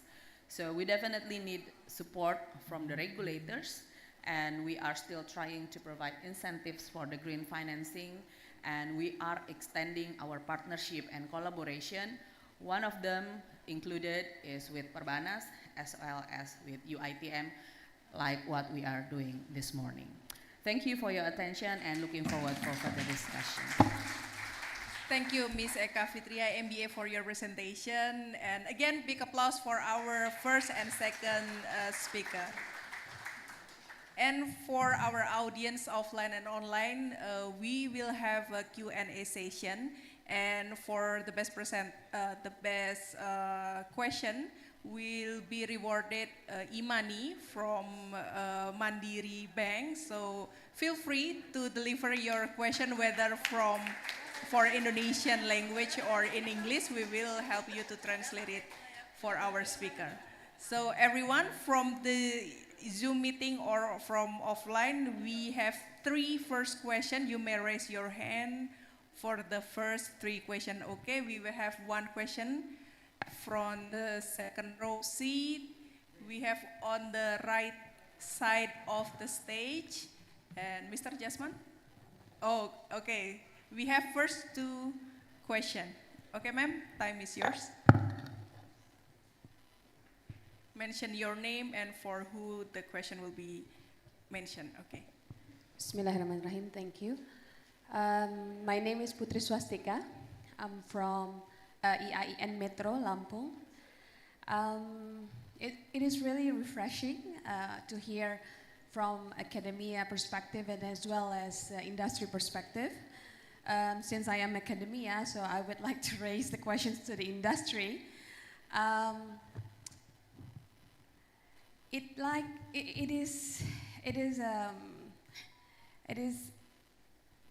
For me, what we are talking about is we envision the future, but we're reluctant to do it now. And it seems that throughout your presentations, I mean, I understand the worry about the cost and the abrupt change, but sometimes we need to do the hijrah now in order to save our future. And of course, sustainability brings costs, and that costly indeed. And financing has been the bottom line, or has been the discussions where where are the funds, and we need to take the investors in. But if we understand the Islam, and Islamic finance has offered various solutions, from sukuk, for example, instead of bonds, as well as the cash wakaf that certainly can be fun, can be used to mobilize finance to support all of those initiatives. And I understand that Mandiri will not issue sukuk. I don't know if it is possible or not to issue sukuk or cash wakaf linked sukuk or any type of instruments, Islamic financial instruments that has a participating mechanism, because this is our risk together. and this is not, since I'm pregnant, this is the risk of our future as well. So I think there is a need, there is a sudden, there is certainly an urgent to have a abrupt movement from the upper level and the wholesaler instead of the micro level, or instead of the MSME. We understand that now we have, in Lampung, for example, we have a farming which mobilize the circular economy, or using circular economy paradigm to produce pineapples. It's great giant pineapples. They abide the rules of their importers, because they need to reduce the emissions from the farmings as well as from the their activities. So the importers can tell the suppliers, the importers, they import pineapples to US, to Europe, to everywhere else, and their importers tell them to do so, to do the circular economy, and they did it. And they do well. And why don't we do also tell those, I don't know, we brag a lot about how mining, how nickel, and we need money and to build this and that, and but those also need to be taken care of. We extract the sources without thinking of the future. So I think it is really an urgent to have a sudden abrupt movement, or at least a hijrah, I would say, because this is our risk. Understanding that this is our risk, we may not know when we die or when will the mega trust happen, but this is our risk together, and this is not costly. I mean, if we think about sustainability always been that way, then there will be no hijrah. But this is a cost that we have to pay. So, so that is my comment on the presentation. The question is, will that be the how this? I mean, academia has been proposing the solutions. Me, from the Islamic finance perspective, we discussed a lot about the risk-sharing initiative instrument and etc. But it has never been picked up, or it has never been implemented by the industry. At least when I did my study in Malaysia, we talk a lot with the Bank Negara Malaysia about about these risk-sharing principles and how it can be done in monetary perspective, but it has never been done. Why would that be happen? I mean, what is the resistance, and why don't industry also understand that this is not about the cost, this is about the risk? As your operation is always thinking about the risk, and this is also about the risk. So what makes it so hard to do, to abruptly or changing the paradigm in a second? Yeah. So okay. That's the question. So sorry for taking time. Yeah, thank you so much from EIA and Metro. Thank you. And if I can make a brief question about the implementation of ESG, that not only narrative or not only formality, is it our responsibility, and how our first panelist and second panelist view on that matters. First, probably Ms. Sahara, and then Ms. Eka will deliver the comment on that. Time is yours. Okay. What's your name again? Putri. Okay. Thank you, Putri. I respect your frustration. Okay? I understand your frustration. I respect your comments. And I encourage you to look wider and deeper. Why am I saying that?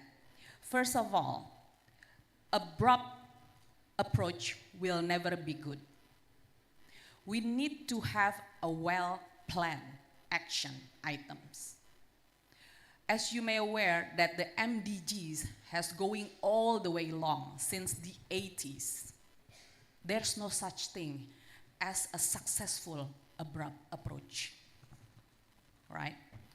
So it's not a small scale initiatives.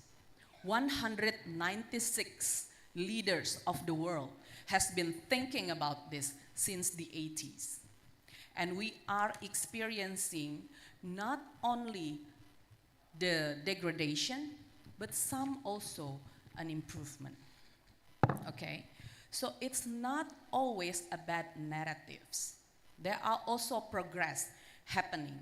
Of course, if something negative happens, the magnitude will be 5 times higher. But we understand that the fight is not ending. The challenge is not diminishing. The victory is not there yet. Therefore, we are still having this kind of discussion. As an academia, when I was in school as well, everything is ideal. Everything can be done. But when you're a practitioner, a lot of consideration needs to be made. Okay? So why are we not, Ibu telling about how we are driving the MSMEs, me telling how we can have the initiative beyond lending into the MSMEs? Because all of the big players are the one is actually implementing best practices. All of the big players is actually the one that help also minimizing the emissions because they have reputation at stakes. They also the one that firstly we tap on when we come into an initiatives.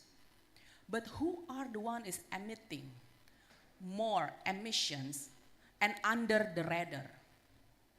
And when you collectively calculate that, that's even higher than the big players. That's why we need to educate the MSME players. As you mentioned earlier, the supply chain financing that happens in Lampung, the suppliers' effort, the stakeholders that I mentioned earlier, is not only happening into the MSMEs. Firstly, it's already been done with the big ones. Before they are going to the pineapple farmer, it has been done with the big players first. Maybe the narrative is not reaching into us yet, or not reaching into you yet. But the fact is, either that Islamic financing products or conventional financing products, both of them, as I mentioned, whether it's bonds, sukuk, wakaf, or we have angel investors as well, ya Bu ya? All of the effort has been taken in place.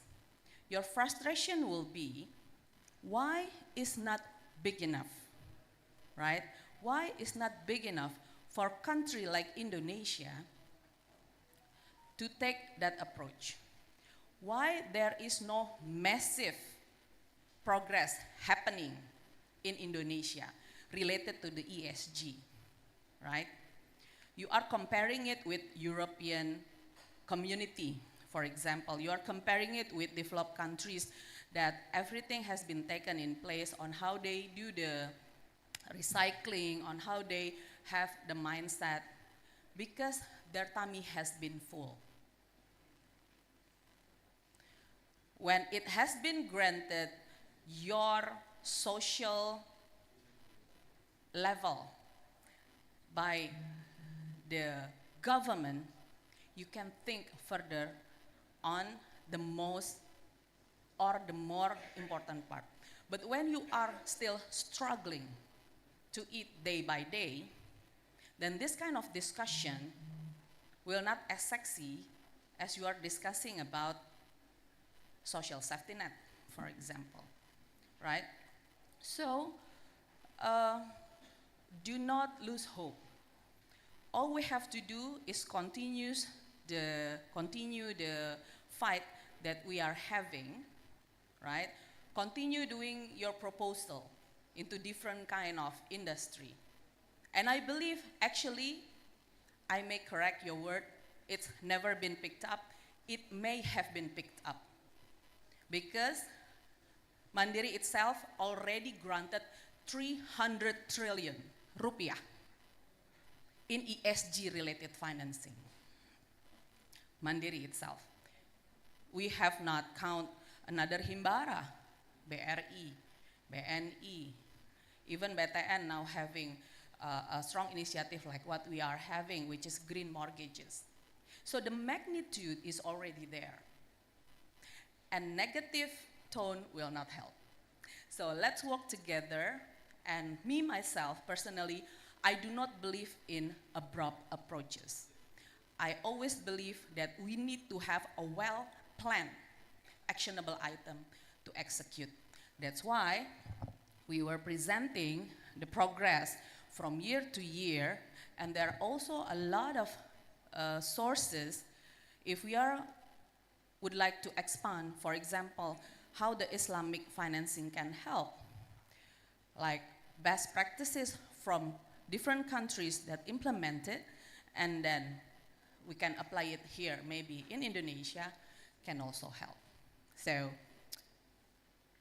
lift up the spirit, don't get frustrated because the progress has been made, but we definitely need to pursue this even further and to fight even harder. Yeah, thank you. Thank you, Ms. Eka. Addition from Dr. Sahara for this matter. Yes, Time is yours. allow me to provide additional explanation for Mbak Putri here. We know that Mbak Putri and others, there is a trade-off when we implement the sustainable development. As I mentioned previously, that there are 3 pillars at the sustainable development: the economic pillar, the social pillars, and also the environmental pillars. And the trade-off occurs between the 3 pillars, particularly between the economic and then the environmental pillars.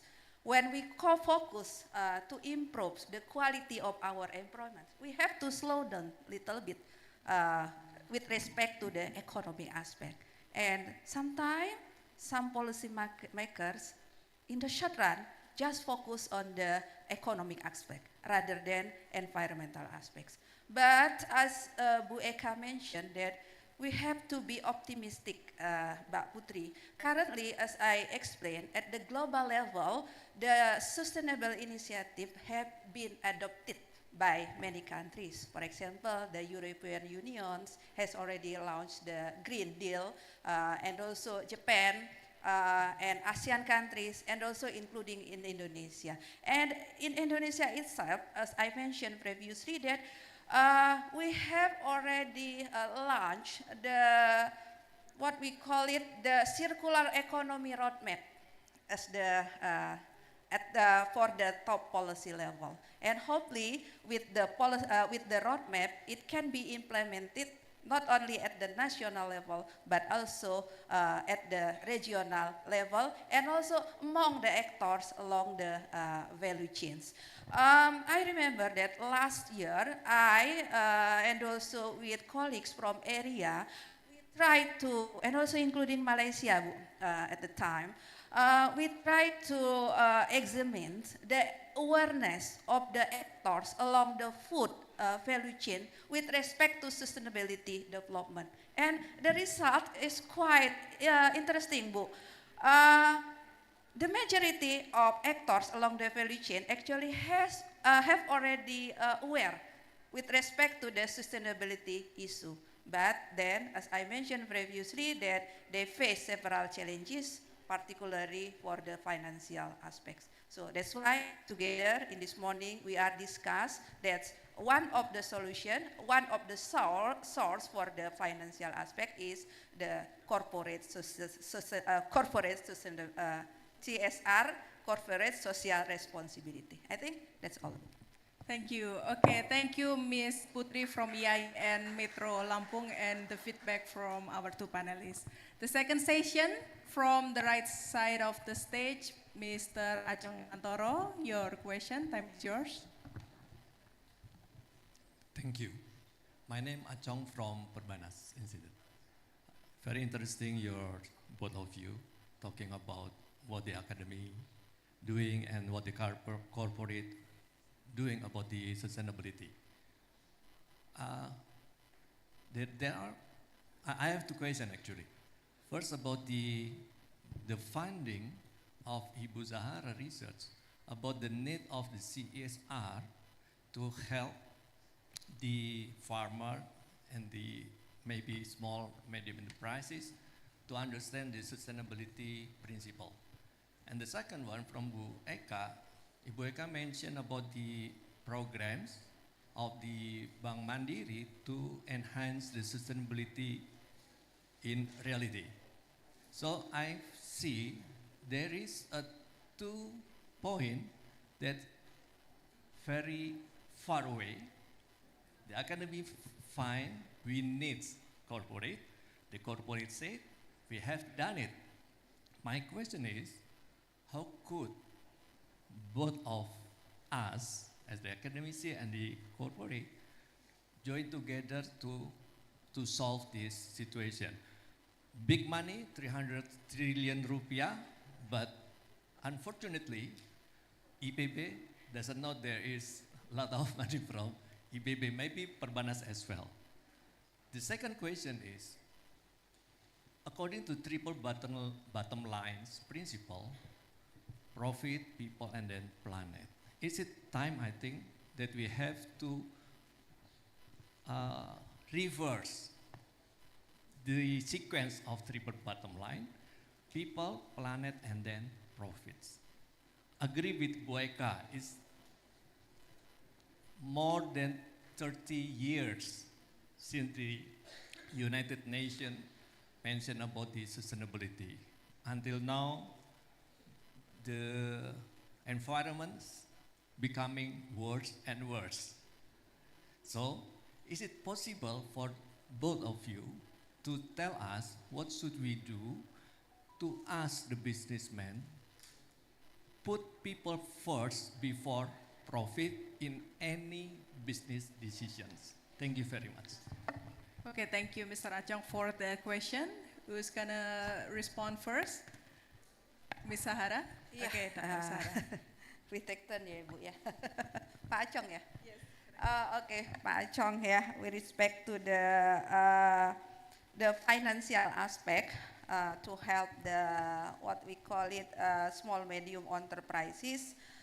As I mentioned previously, that CSR can be one of the source, complementary actually, as the source of green financing that can be accessed by the small medium enterprises actors.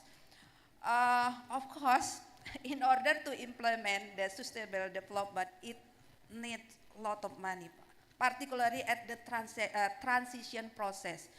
For example, when we ask farmers to reduce the number of chemical pesticides, in the short run, their productivity will reduce, of course. But in the long run, it will be good for the environmental aspect. So, there is a trade-off, as I mentioned previously. In the short run, of course, the farmers, why should I implement the organic fertilizer while the organic fertilizer will reduce my productivity? So the funding to compensate, particularly at the transition time, it is very important. For example, I read and also I discussed with colleagues from China, the government provides support to provide the, like what we call it, support for the reduction in productivity. For example, in the normal time, the farmers can produce 5 tons of paddy per hectare. But then when they utilize the organic fertilizer, they can only produce 4 tons per hectare. So the government provide the support for the gap, 1 ton per hectare. So can you imagine? It needs a lot of funding. So that's why the funding from government, of course, will not be enough to support the what we call it sustainable development. That's why we try to look for another source of the funding, CSR, and also I also work with YES program funded by IFAD. We try to collect the funding from the diaspora with respect to the sustainable development, whether they are interested to finance with their money, with their funding, the sustainable or the circular economy development in Indonesia. This is for the first question. And then for the second question, what should we do? In the short run, of course, as I mentioned previously, as the academici, we have to promote the sustainable development. I read, Pak Achong, there is only a few research or limited research that focus on sustainable development, particularly in Southeast ASEAN countries. So this is our opportunity to promote the sustainable development program in Indonesia, of course. And of course, for the colleagues from the Mara University, they can focus on Malaysia side.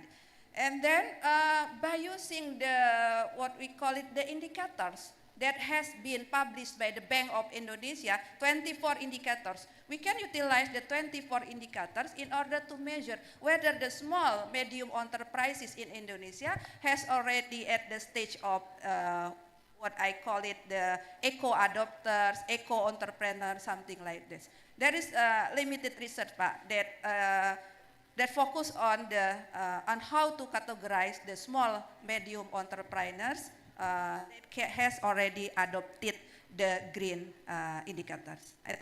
That's all from me, Bu. Ms. Eka, your feedback. Thank you. Thank you, Pak Chong.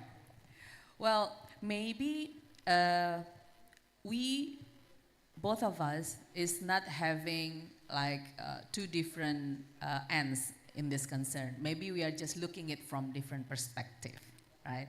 So we both agree that everything not only need to be top bottom, but also need to be starting small.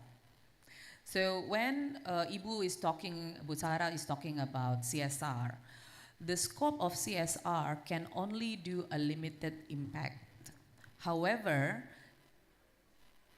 there are plenty of examples of the failure of such approach. But I think the industry, which is Mandiri, together with the academia as well as the government, still trying to look at the effective approach. Ya, Bu, ya. Previously, we have this PKBL, if Bapak and Ibu remember. It's a facility for micro economy in order to sustain themselves. It involved tens of trillions of rupiah with almost 0 interest.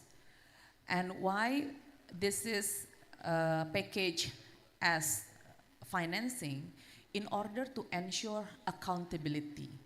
Because most of the time when it is free, people will take it for granted.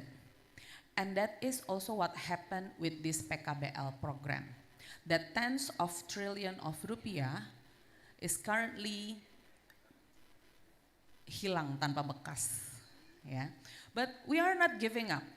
Okay, let's try another form. We would like to give them not the fish, right? But we would like to give them the fishing tools. So when Ibu were providing the scheme of the CSR, is actually trying to ensure that the middle in the chart was conducted by giving them the tools, not giving them the fish, right? So we always thinking that financing will change everything. But actually, we need to change the mindset. That is why we have the program now that we are calling the Digipreneur. If the farmer, we are also together with Tani Hub, working together with Tani Hub in order to provide them with cheap but quality fertilizer, for example. So Mandiri provide our CSR there, working together with several institutions that is really good in what they are doing. In digital aspect, for example, how they can market their hasil tanamannya ya, crops ya. When they can market their crops, not to the para pengijon, right? So we provide them with the digital capability in Digipreneur Hub. So they can have access to sell their crops in a more profitable way, for example. And we are not only talking about environment here, we are also talking about sustainability and inclusivity. So Mandiri is having a program, continuous program, that me personally doing it when I was in Hong Kong for 3.5 years, is the program what we call Mandiri Sahabatku. The program is equipping the migrant workers every week, a class on how they can become an entrepreneur when they are coming back.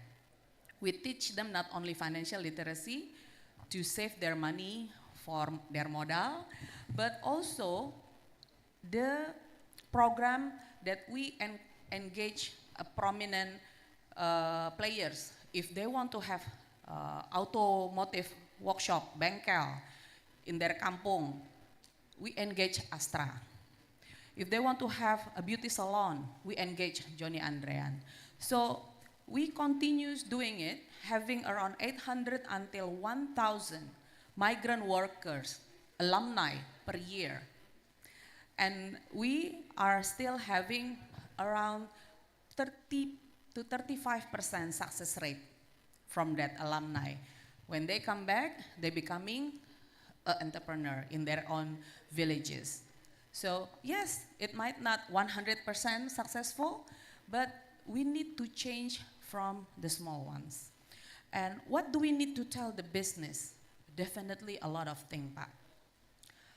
Making sure that they understand the impact of how they are doing business. For example, the coal contractors, right?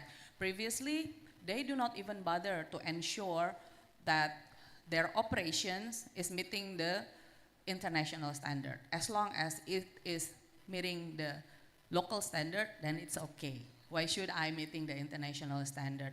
But we encourage them, as Bu Putri said, you would like to make your product sellable internationally. So Mandiri also provide our own assessment, and we told them, okay, please fulfill these parameters in minings, in construction, for example, in coals. And we told them that by completing this, we ensure that you can access international market. With better pricing, you will be more profitable. So the cost incurred for improving the operational is actually nothing compared to the progression that you will be having. Maybe not in the first or the second year, but that's definitely going to have a very good progress ahead. So we have some kind of bridging financing when they are having that kind of cost. If Bu Sahara was telling us that the government is compensating the cost, compensating the gap, sometimes in our scheme in financing, during that costly period, we also have what we call the grace period, where they can have a holiday payment schedule, right? So that kind of approach has been done in certain type of industries. Currently, we have listed 11 industry that we are targeting with this kind of approach, right? In closing, I would like to refer to the example that Bu Sahara was given about the compensation and subsidy from the government.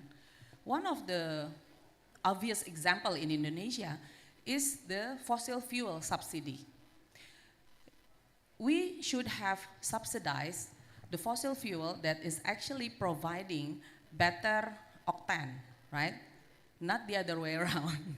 But here in Indonesia, if we encourage that kind of behavior, there will be social unrest, right? So the academia will always play important roles, like I told Pak Rector earlier, on how we can have this behavior, like concerning from the behavior of every individual in Indonesia, starting from elementary school, nggak buang sampah sembarangan gitu ya, hemat air, all of those jargons that maybe we have had it on those early years, but whether it is enacted enough or not, because it's still not reflected in our daily lives. So we can tell the business what to do, but first I think we need to make sure that we tell us and we tell our family to start from small. Thank you so much. Applause for our two panelists and inspiration from our two questions. I think we are going to come into the second session, so I think enough for our first session. If I can not make a conclusion, but inspired by both of our speaker and the question. First, this is a long journey, and a big idea doesn't stop here. As long as we are still talk about it, we have still optimism for the ongoing sustainability and CSR issue. And number two, about people, planet, and profit, we cannot leave anything behind. It probably trade-off when something must be speed up, one thing must be slowing down. So nothing left behind when we promoting profit, we still have to think about the people and planet. Even though if we still have to prioritizing people, we have to still think about the profit and planet. Okay, thank you for our first and second panelists, Ibu Eka and Ibu Sahara. You may come back to the front row session, and we are going to our second session. Thank you so much. Okay, thank you everyone for the offline guests and audience, and also we still have over 50 audience from the virtual Zoom. And if you want to go to the second session, you may prepare the question for our 3 and 4th panelists. We have Professor Michael Jivan, PhD from California State University, Sacramento. Thank you still having us here, Professor Michael. How are you? Thank you.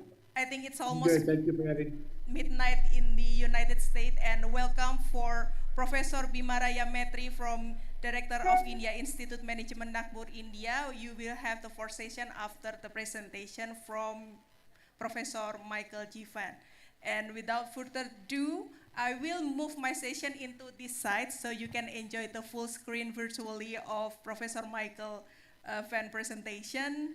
The title of his talk will be a case study, right, Professor, about the taking stand for academic corporate social corporate responsibility, how a faculty advocating for Palestine in Palestinian people in California State University. So if we talk about the sustainability and CSR, it's not about the environment, but also we have social impact And Professor Michael will deliver the case study that happening in his university.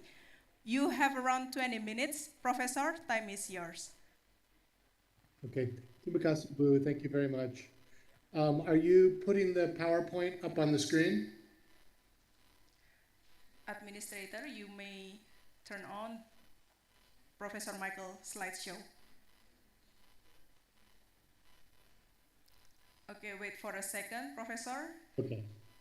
While it's coming up, I just want to thank the organizers, thank my fellow panelists. This is all very, very fascinating in terms of corporate social responsibility and is in line with some of the work I do.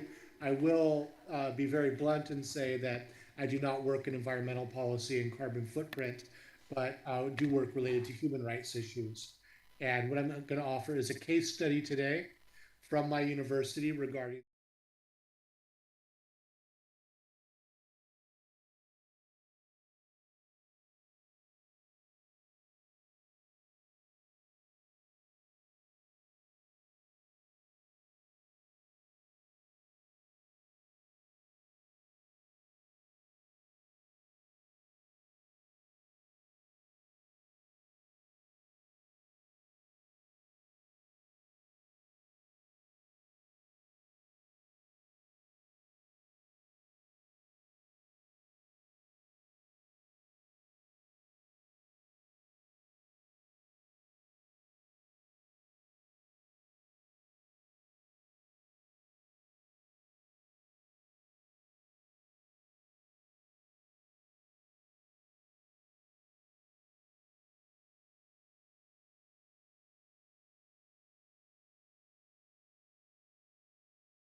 perhaps the fifth largest economy in the world. So this is a series of university systems for a real economic powerhouse.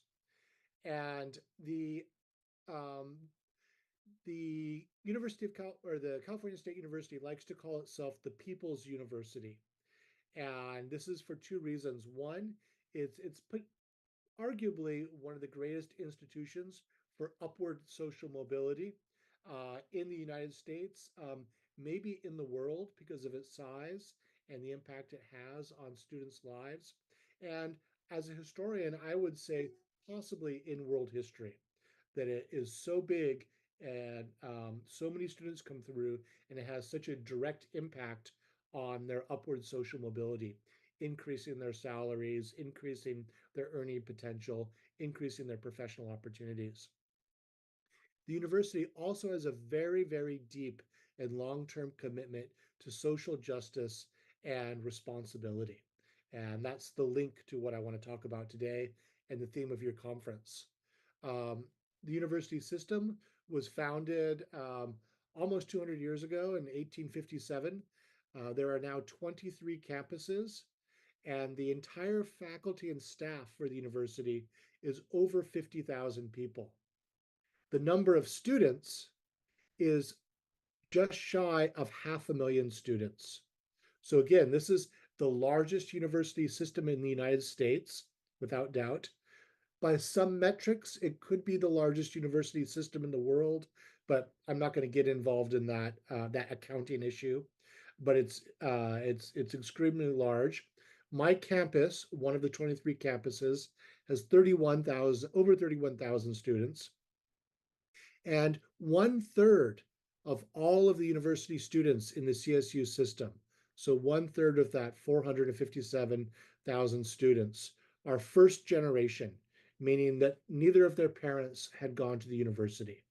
So it's a tremendous vehicle for upward social mobility for these students. And in a recent report, of the top 25 universities,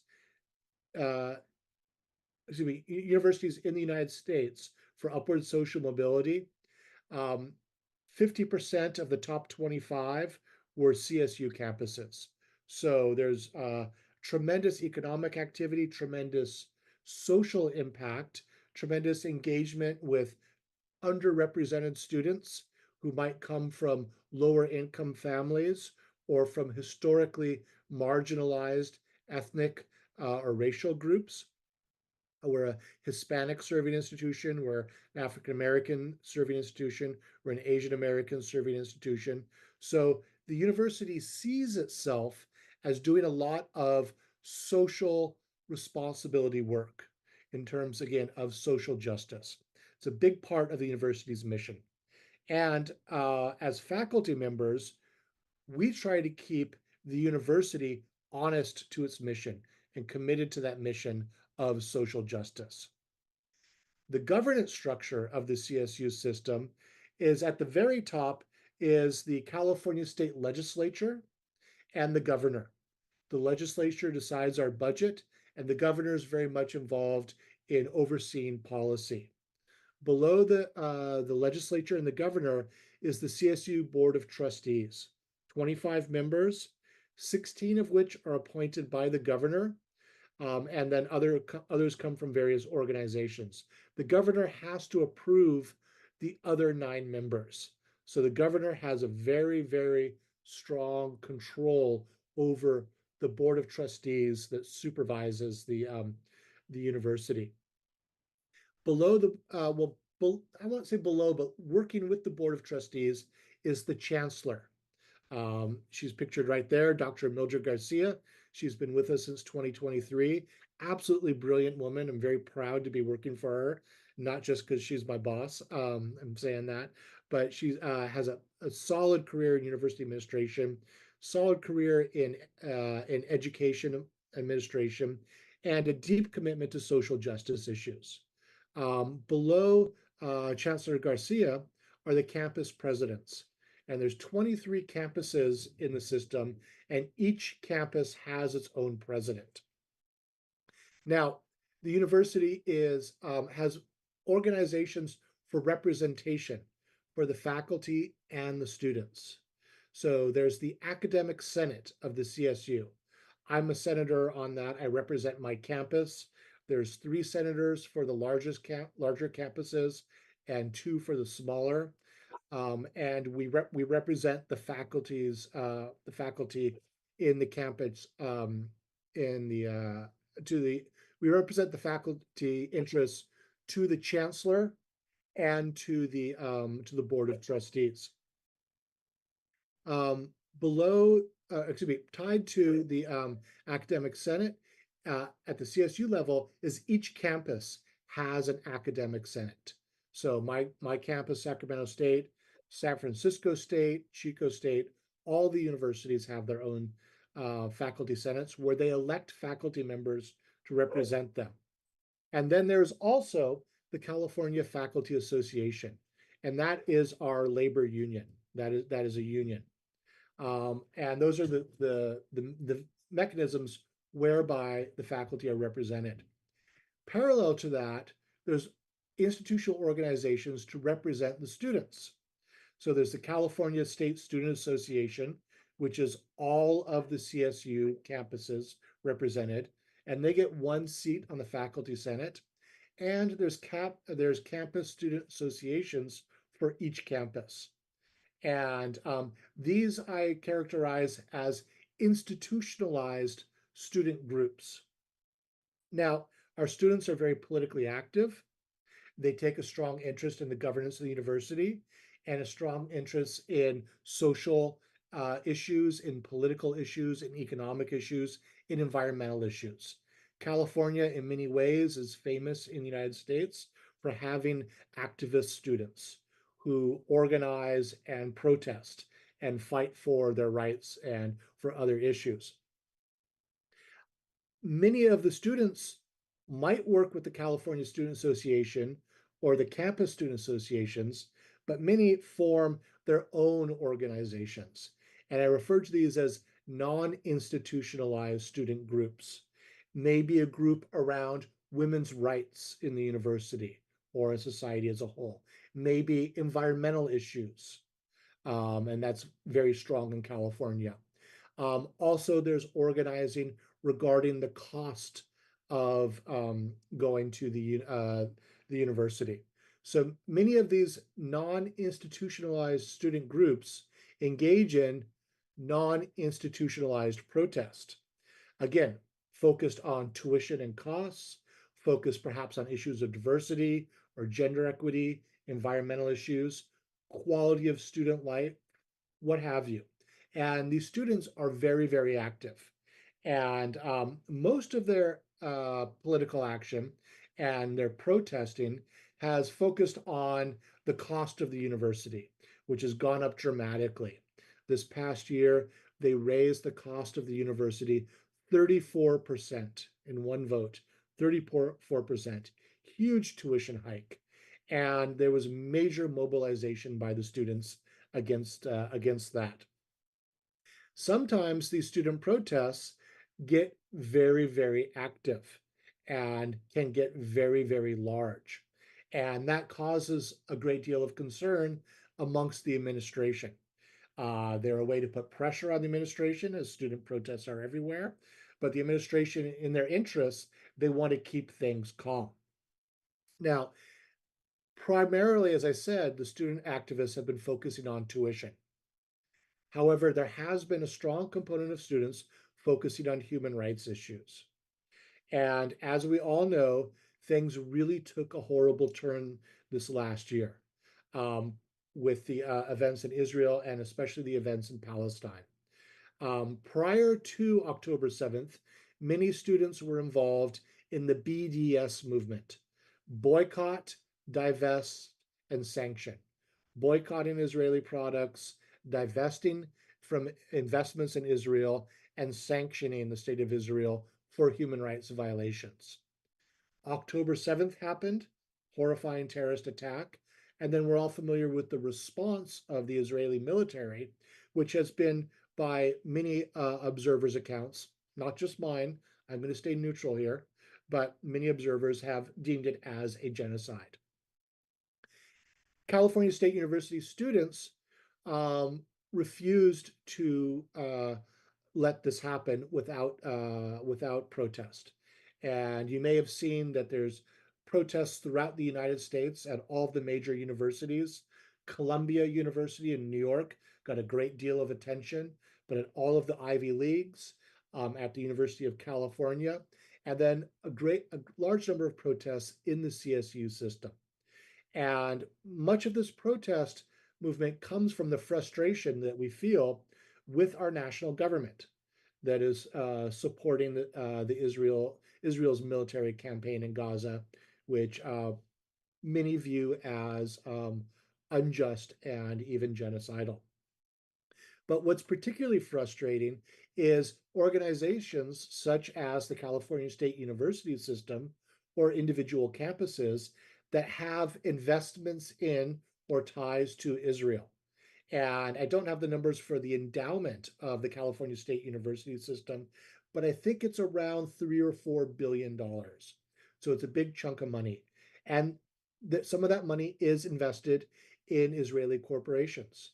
And there are calls to divest, to break those ties with the state of Israel and the Israeli economy, to put pressure on Israel in the name of human rights issues. Also, there's criticism of academic exchanges with the state of Israel. And I'm one who wants to keep academic exchanges going because education should go across boundaries. But in the situation with Israel, I had to ask myself, if I sent my Muslim students to Israel, would they be safe? And no, I don't think they would be. And that means some of my students can't participate in an intellectual exchange.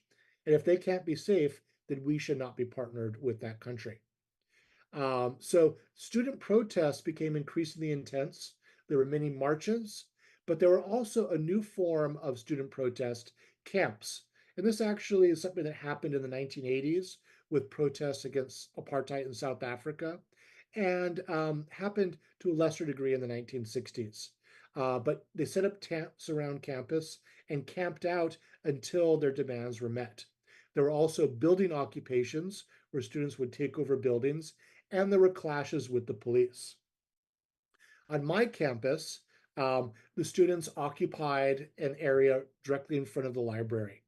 And this is the tent actually of one of my graduate students who was one of the main organizers. I'll leave them unidentified, but they were one of the main organizers of the movement. I've been very close communication with this individual, and they set up their tent and occupied this area, which they renamed Gaza Plaza in solidarity with the people of Gaza, and occupied it until the university would listen to their demands. And they organized press conferences. They had kitchens. There were people making food.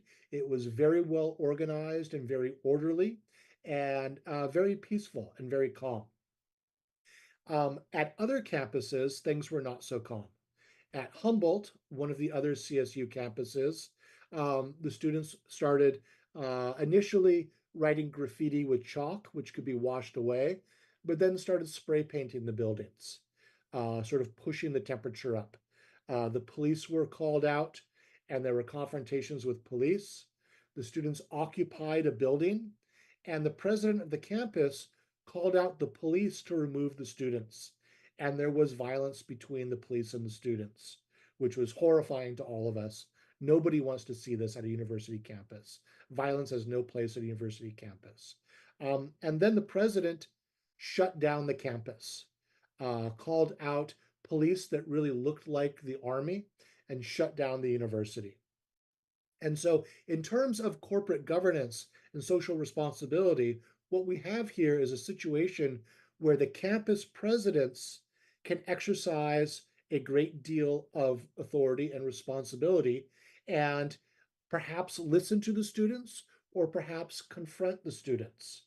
At my campus, Sacramento State, and at San Francisco State, I'm very proud to say that my campus president, President Luke Wood, met with the students, listened to the students, and proposed a socially responsible plan to divest from any investments tied to Israel. And he presented that to the students. The students looked at the proposal and said, fantastic, and they removed their camps. And this left a feeling of collaborative goodwill and optimism on the campus. Similar thing happened in Sacramento. At another campus, Sonoma State, the president listened to the students and he proposed a plan to divest, but also an academic boycott.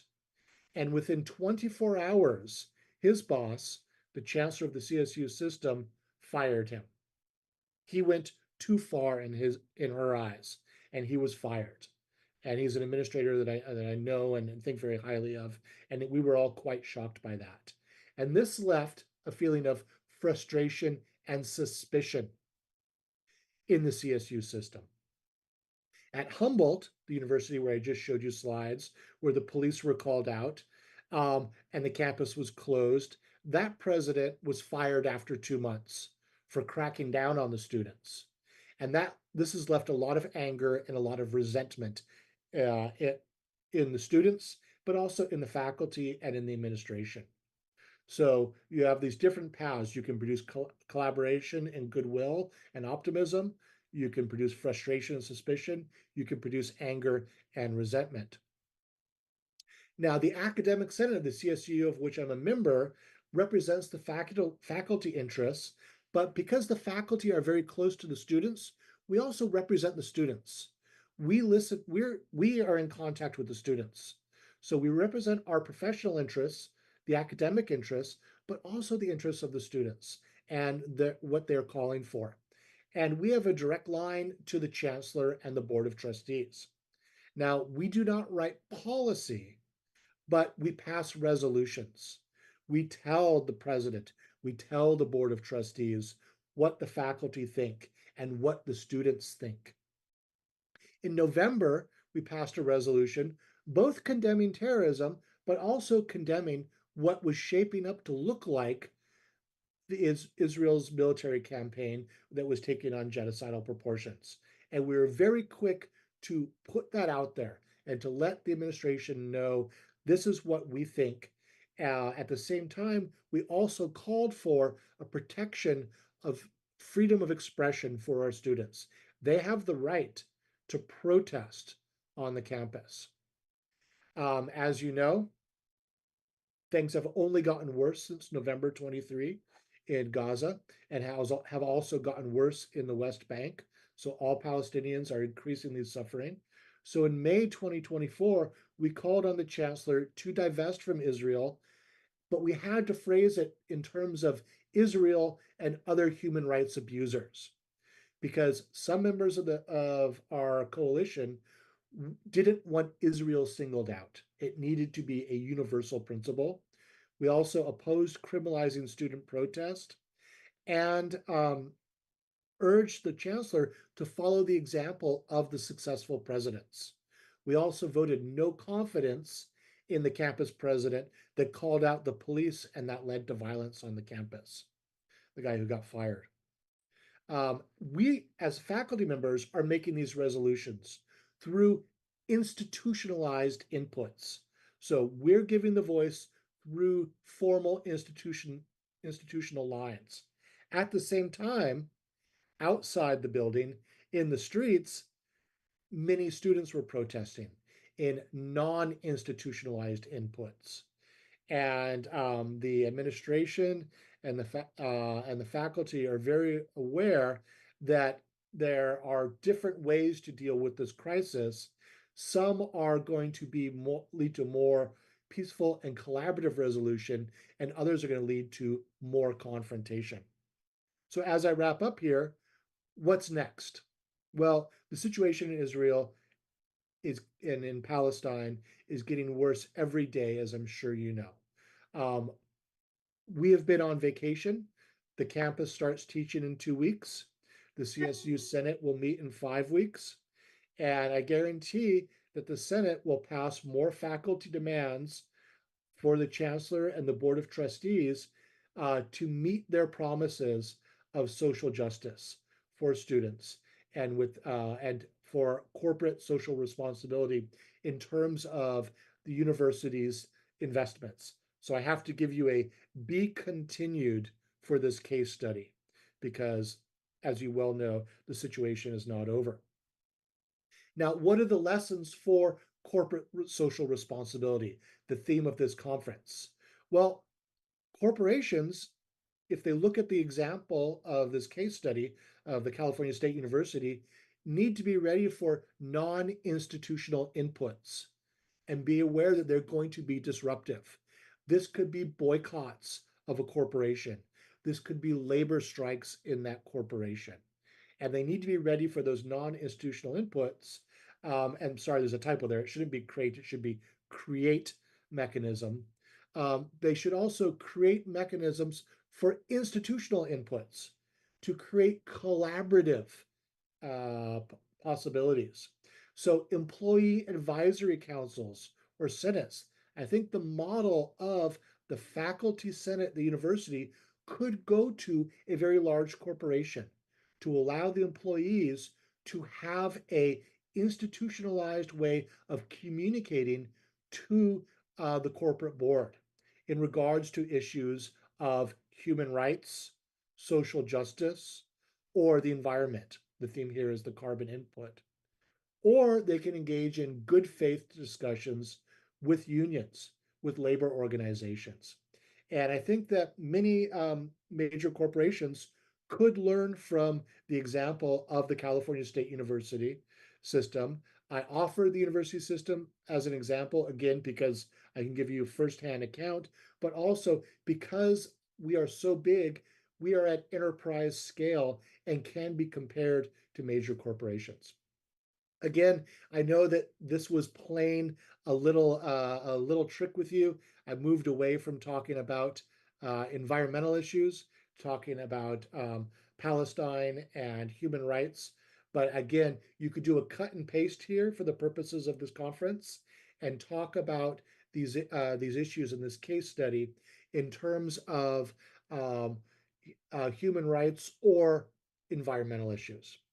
Thank you for your time. I hope that was clear and I hope that was useful. And again, thank you to the organizers.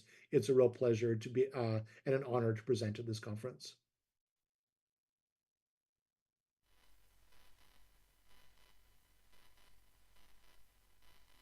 And I'm done. Is it working? Okay. Thank you for Professor Van for your insightful case studies in CSU. Okay, we have, I think everyone here have a lot of questions, but before that, we have our fourth presenter, Professor Michael. Please bear with us. We will listen to the fourth panelist from India, Professor Bima Raya Metri, Director of Indian Institute and Management Nagapur, India. Are you here, Professor Metri? Yeah. Okay. How are you, Professor? Yeah, I am fine, good.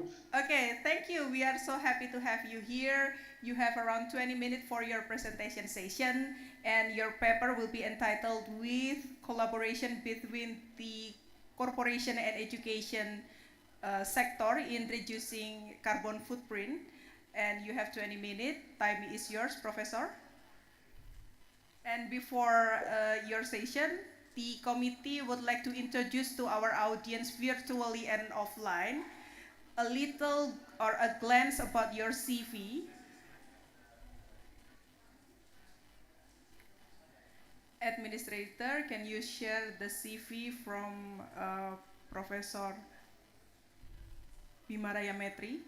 Okay, I think I have to move a little forward because it's quite small from here.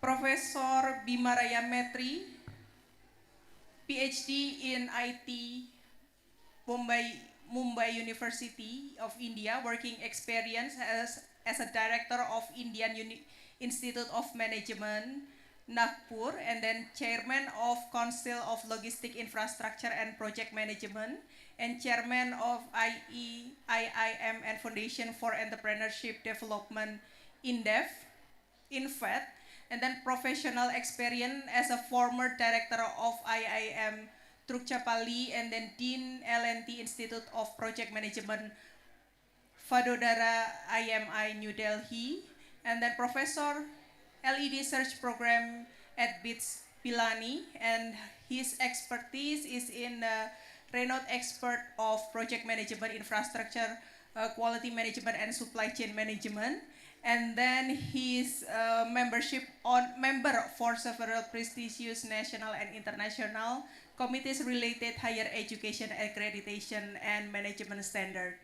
You have 20 minutes, sir. Time is yours to deliver your section or presentation on collaboration between the corporation and education sector.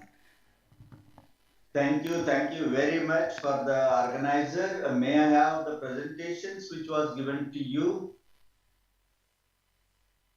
or we can share from here? Yes.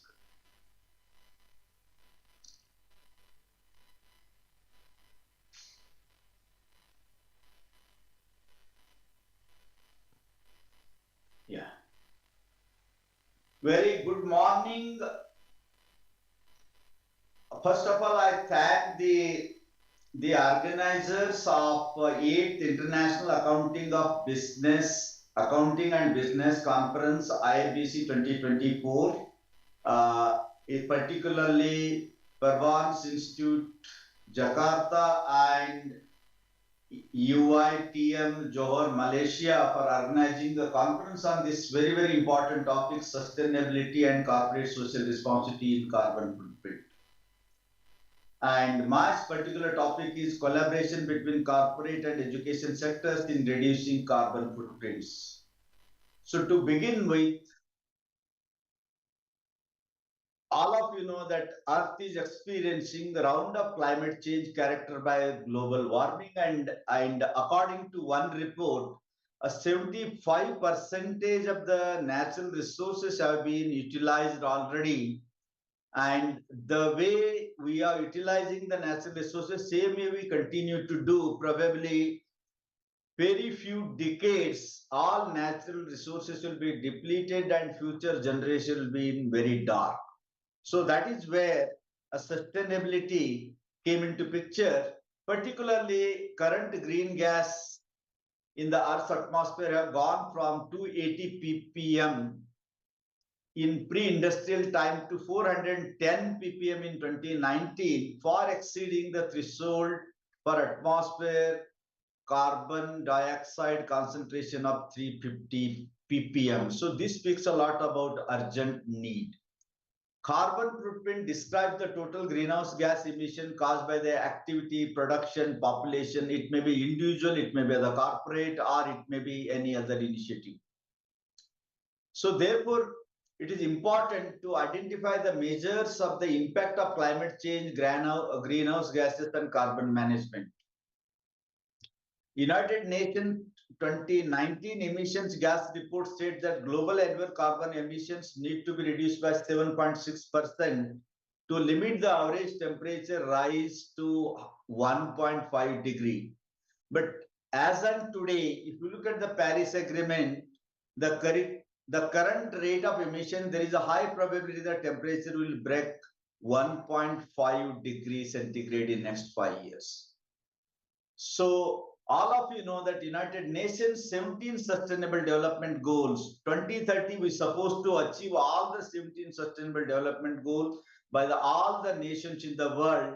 But if you look at the current status, many are working very seriously. Some of them are not so serious, but still 2030, just in 6 years, achieving all 17 sustainable goals is difficult, or it will be beyond the scope of 2030. So in this context, a dramatic climate change prompts countries to take urgent actions, and in this situation juncture, the conference on sustainability and CSR with reference to carbon footprint is happening in Jakarta. I am very happy, and congratulations to the organizer, a timely conference to basically give a warning to the rest of the people and also to work on that. So addressing these challenges require innovative solutions, interdisciplinary approaches that integrate the knowledge from higher education institutions and experts from the corporate world.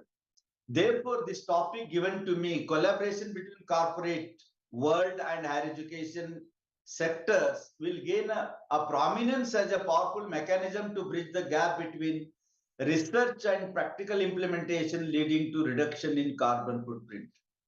In this plenary, I try to explore significance of collaboration between the corporate and higher education institutions in reducing carbon footprint and promoting sustainability, and also highlight strategies for fostering effective collaborations.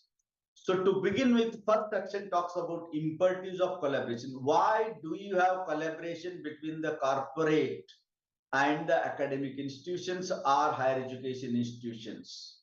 Now, the question why or what is the necessity of collaboration?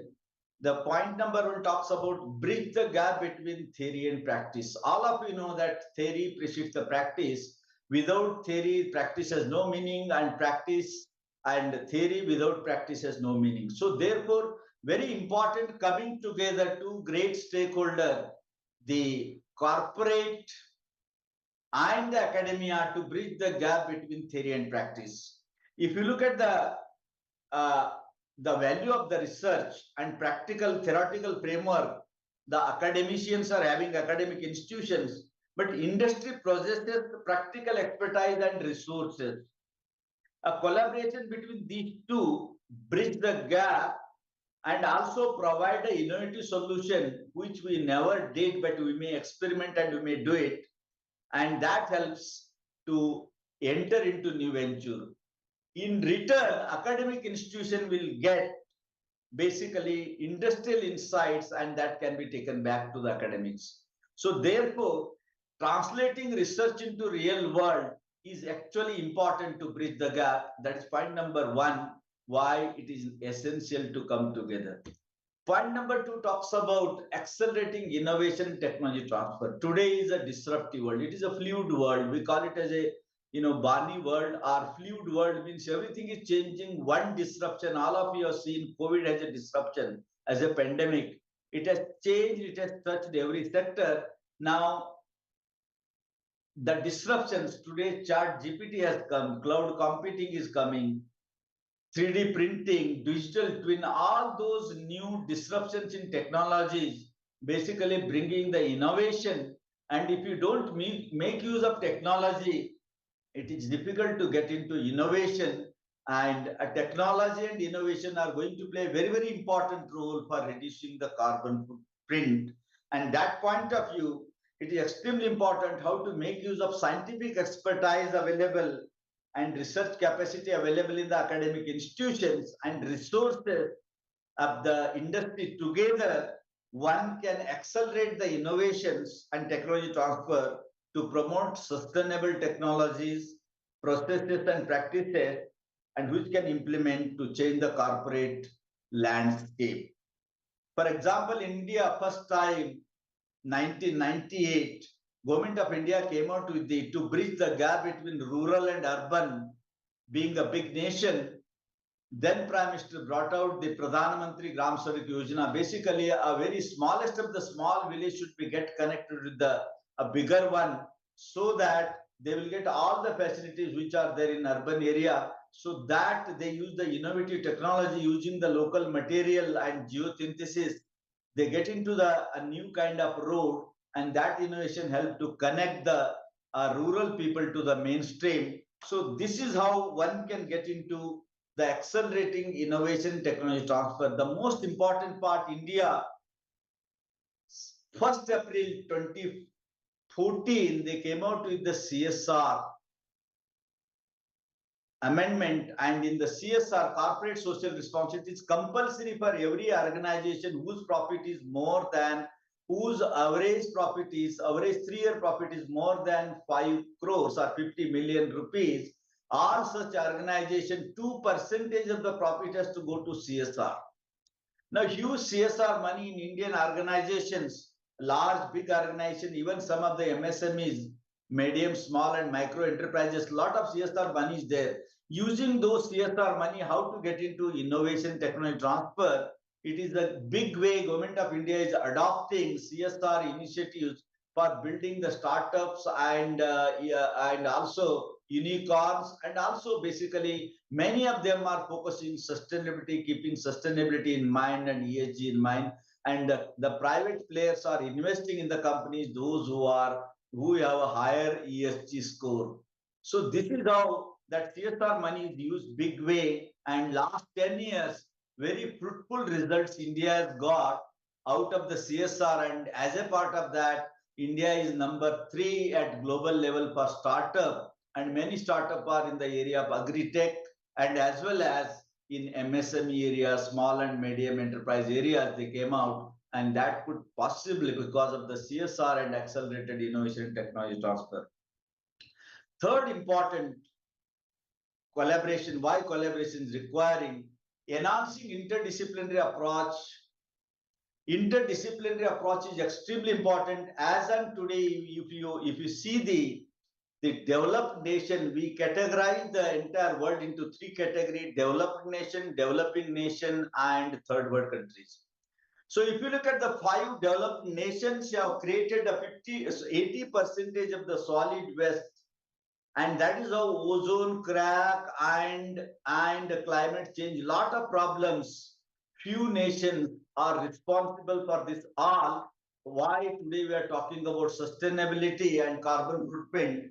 Because developed nation basically without caring the mother earth and planet, exploitation of resources and creating a solid waste, and that is how today we ended up with a climate change, global warming, and ozone crack. So therefore, it is extremely important to get into interdisciplinary approach. A specialization, basically, too much specialization create a problem. For example, if I give the example of the medical paternity, if you go to the dentist, they will, if there is a pain, they will take out the teeth, but they will lead to the problem of eyesight. And then you go to the eye specialist after some time, they will do something, then it may end up with the problem with ear or brain because they don't see the impact. So therefore, from too much specialization to interdisciplinary approach is extremely important. And as a part of that, it is extremely important one has to look into how to get into interdisciplinary approach. And Government of India 2020, as a part of this, they came out with National Education Policy 2020. National Education Policy 2020 talks about interdisciplinary approach and embedded on or founded on Indian knowledge system. Our traditions actively play important role for sustainability point of view. If you go by the traditions, people, those who are living in the small rural area and also the forest, those people are the one, they respect the planet, respect the sustainability, respect the the mother earth. And the sustainability problem has came because the fast urbanization and also not respecting the nature. Therefore, interdisciplinary approach, which is founded on Indian knowledge system, Government of India has come out as a part of that. Now, lot of initiative last 4-5 years it has happened, and there is a strong collaboration between the corporate world, industry, and academia to look into the holistic approach, 360-degree approach, so that impact should not, a specialization impact should not harm on the overall aspect. So therefore, it is whether it's the engineering, management, social science, environmental studies, everywhere a sustainability and carbon footprint can be tackled and reduced, and sustainability can be enhanced if you focus on interdisciplinary approach. The last and the fourth most important, the imperative for collaboration is promoting culture and organizational change. Now, culture, if you see any nation, indigenous knowledge system, in India we call Indian knowledge system, but every country, Indonesia, it has its own tradition, that is indigenous knowledge system. If you promote the culture, if you promote tradition, if you promote, they are all in favor of sustainability, they are all in favor of, how to take care of our planet for many, many generations. Till today, the myth is we thought this has been given by our forefathers, but now we have to rethink the entire planet is given to us by our great grandchildren, and how to keep them, the capacity of the planet for them. So if you keep that angle, futuristic angle, probably the use of resources from start to end and every level, if you take care of sustainability aspect, probably this kind of culture already exists in India, Indonesia, Malaysia, many Asian countries we have. Of course, everywhere it is there, even China, all those nations, the traditions if you follow, probably the way we are conducting organization or the corporate, that corporate as usual business, they move on to sustainable business model if you consider culture and tradition. And therefore, this collaboration is extremely important and essential to move on to the collaborations. And it is a win-win for both corporate as well as academic institution, because the education sector understand what is the trend, how it is moving in the corporate world, and students can learn from the harshest mouth, and from academic research and expertise will go to industry and to protect the planet. So therefore, these are the four important imperatives for collaboration. Now, what are the strategies for fostering effective collaboration? How to make collaboration very effective and workable, that is extremely important. And for that, point number one, first strategy is establishing clear objectives and common goals. As you all know that normally academia and industry, or education institutions and industry, always there is a gap. Industry people think academicians are theorists, and academicians think those people don't understand the theory. So how to bridge this gap? Therefore, a clear objective, common goal, and throwing out the egos, and with the common goal of the carbon footprint and enhancing sustainability. If you come out with the crystal clear goals, and institution can have a memorandum of understanding to work on those common goals, I am sure that strategy basically works. And for example, at our institute, Indian Institute of Management, Nagpur, we have strong collaboration with the many corporates, public sector as public sector undertaking, as well as private sector. We conduct a large number of MOU and work towards sustainability. Recently, our biggest conglomerate of India, a Coal India Limited, we have done the a sustainable leadership capacity building program, and to how to promote and create awareness sustainability in the biggest conglomerate.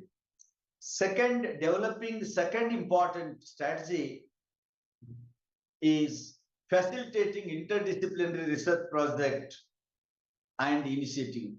Now, interdisciplinary research project, for example, in India, Government of India, as a part of National Education Policy, they come out with National Research Foundation. Huge amount of money is kept in the foundation, and the institution, those who are going to work interdisciplinary fund among the institutions and the corporate together, they can come out with the proposal for research projects and initiative, and Government of India is promoting, so that a sustainability can be a main focus area, core area for the research, and all the aspect, multidisciplinary aspect is taken. So that we call it as a Anusandhan or National Research Foundation is a focal point, a nodal agency to support this kind of project.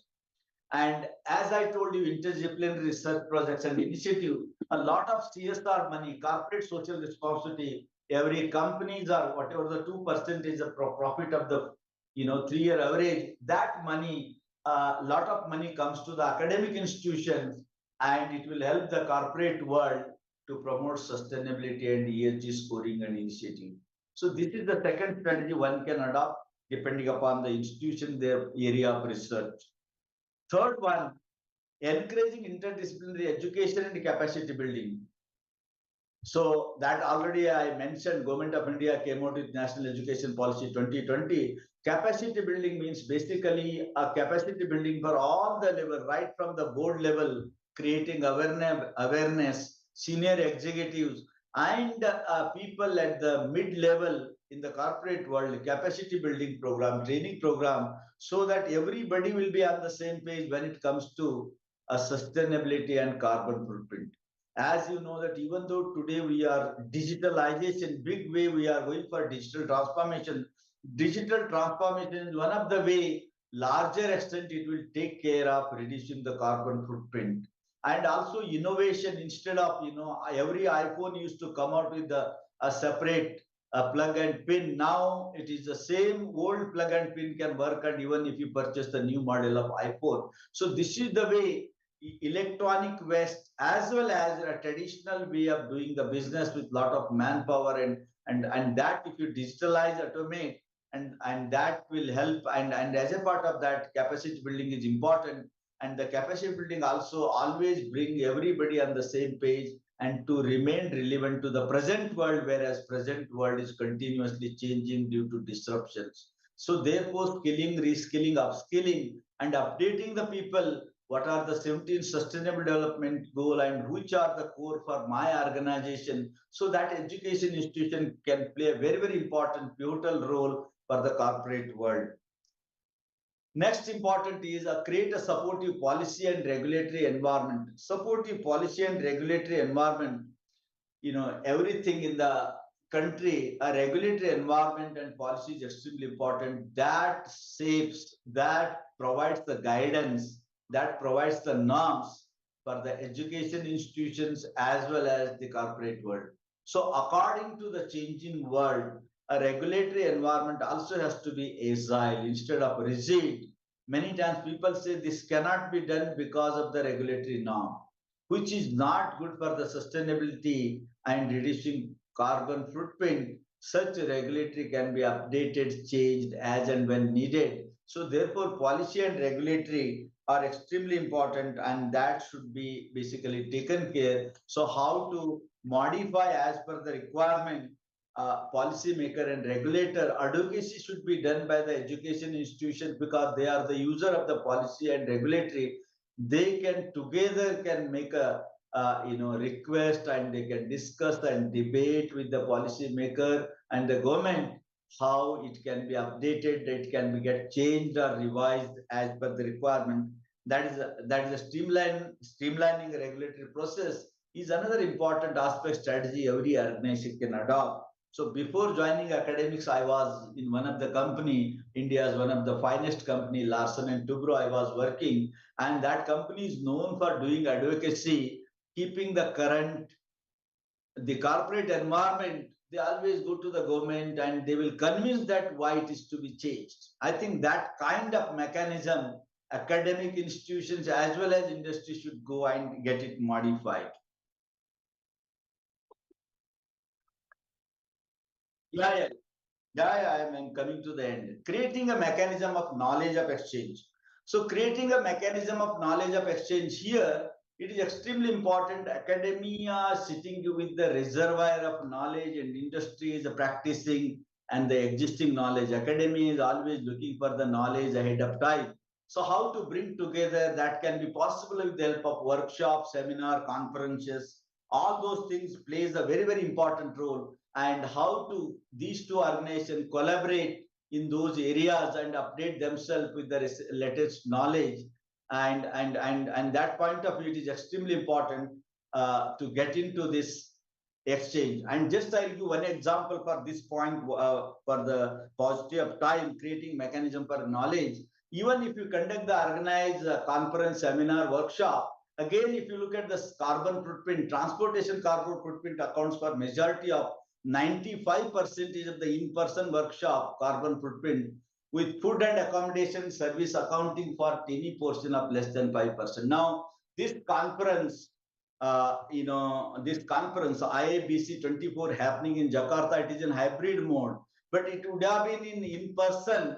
If you look at the carbon footprint, 90%, 95% accounts for the transportation and 5% for food and accommodation. The most significant part of the online carbon footprint is the workshop execution phase, which consists mainly on air conditioning and cooling and food consumption. When you do the online, people sitting in respective countries and attending the conference or workshop, online, industry, academia.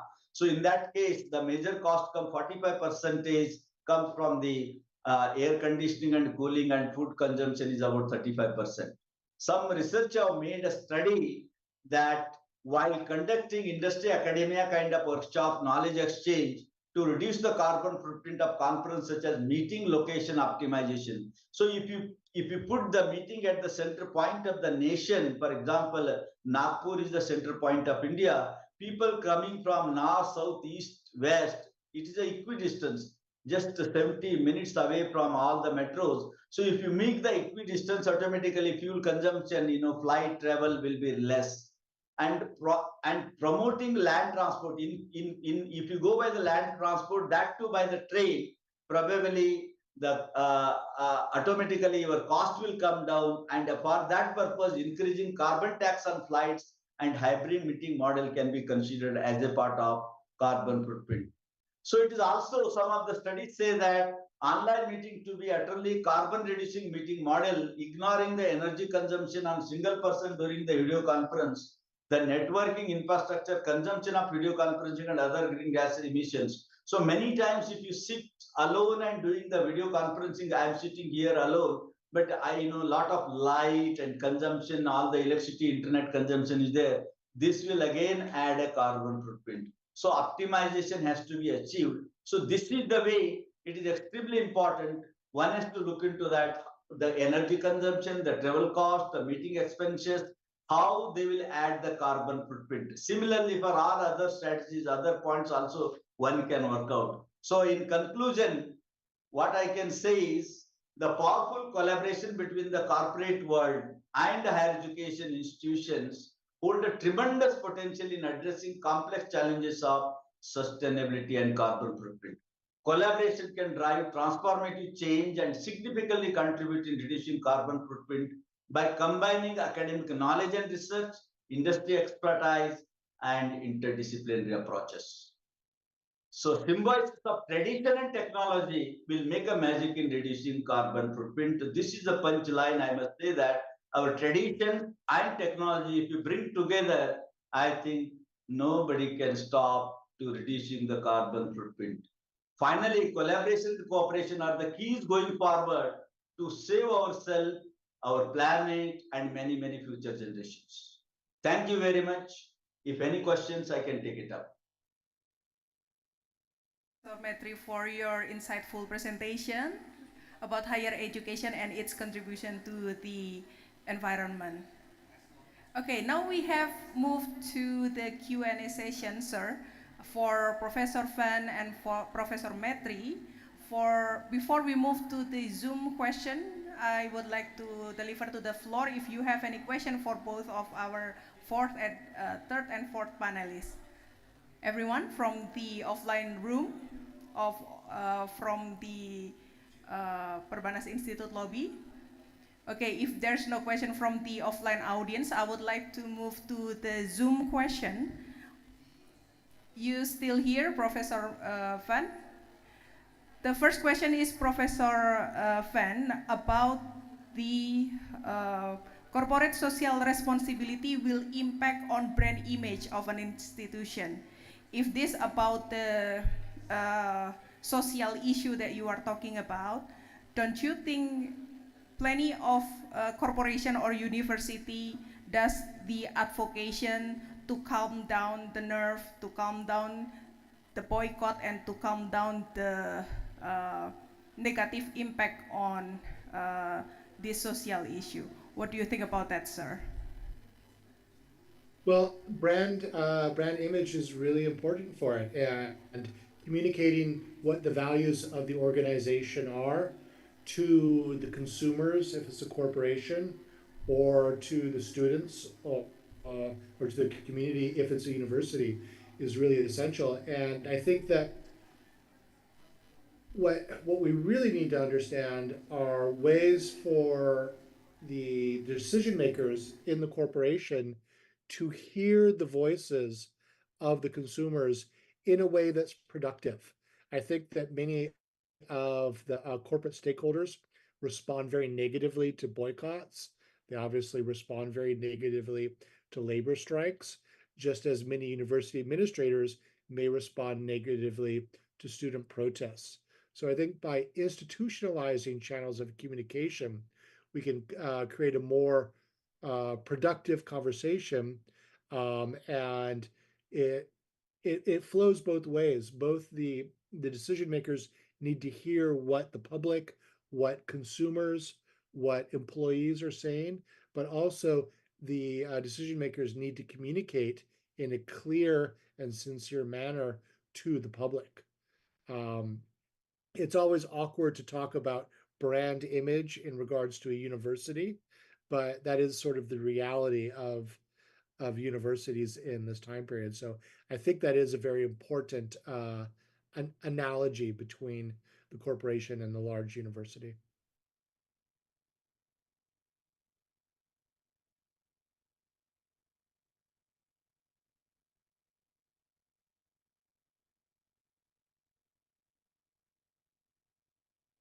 If we see this in the long term, they still advocating this kind of issue, that will be appreciation for all the institution involved. Yeah, no, I think that commitment and consistency is important, and that's why having institutionalized means to communicate to decision makers that if they've, if they come out and they do something that's very performative or make an initial policy, but then backtrack from that, there needs to be mechanisms to let them know that people are watching. So we've seen this in the United States. 4 years ago, 3 years ago, there were major protests about social justice, police brutality, and racism in the United States that culminated in the Black Lives Matter movement that led to major policy moves by corporations in regards to social responsibility. In the past few years, in the past year, there's been a lot of slippage there, and some of those policy moves are are slowly disappearing from some of these corporations, and they need to be held to account to stay consistent, as you said, with what that message is. That it can't just be performative, that it needs to be a fundamental policy change. Again, be it a social justice issue in regards to human rights or environmental issues. Thank you for your feedback, Professor Fan. We are moving to second question. This question is in Indonesia. I would like to translate it in English for Professor Metri. Professor Metri, if you saying about the contribution on emission that caused by higher education, I think university and higher education are the most responsible for the contribution on the emission because of the shifting or the conversion from offline to online media, whether it's using virtual collaboration tools or assignment using digital data and digital submission process, and how to compensate on that, because I think university, school has also big influence or responsible for this issue as well. Yeah, I think if I understand the question correctly, basically how online and online submission and all, how it is going to help the carbon footprint, reducing carbon footprint. This is what the question is.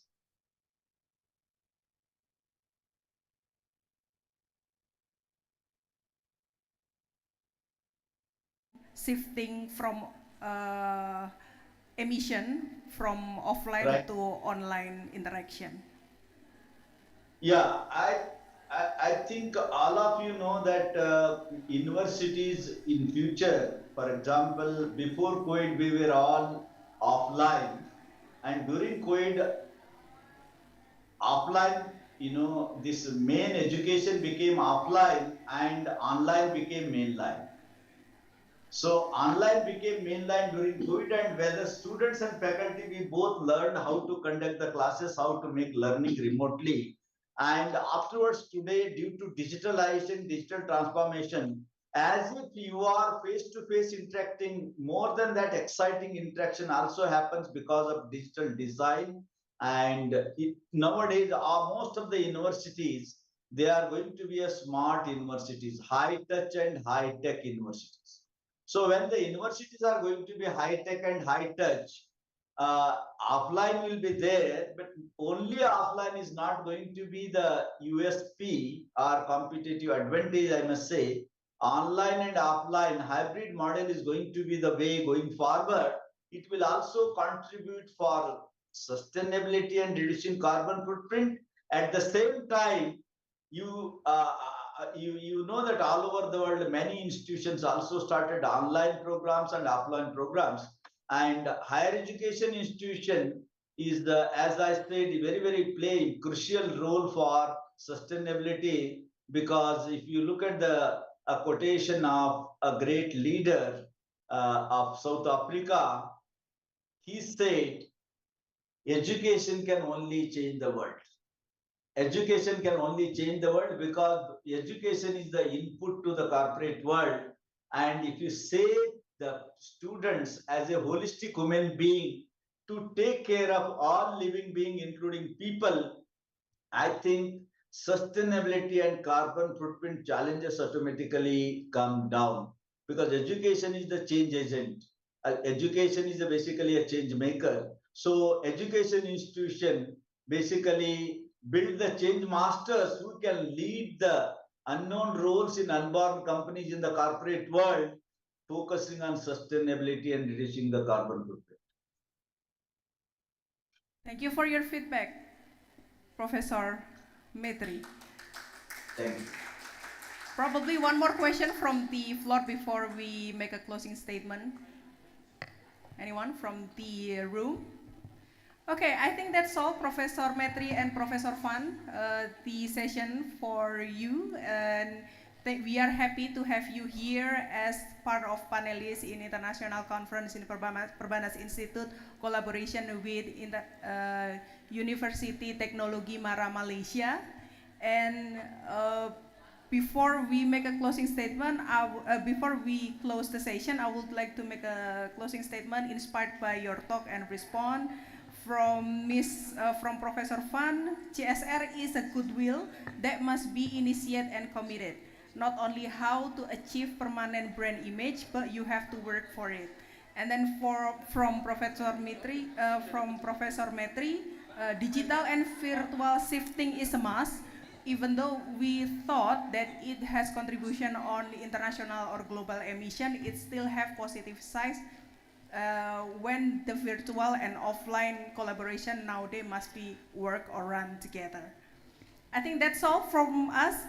Thank you, Professor Michael G. Fan, PhD from California State University, Sacramento, United States of America, and Professor Bima Raya Metri, Director of Indian Institute of Management, Nagpur, India.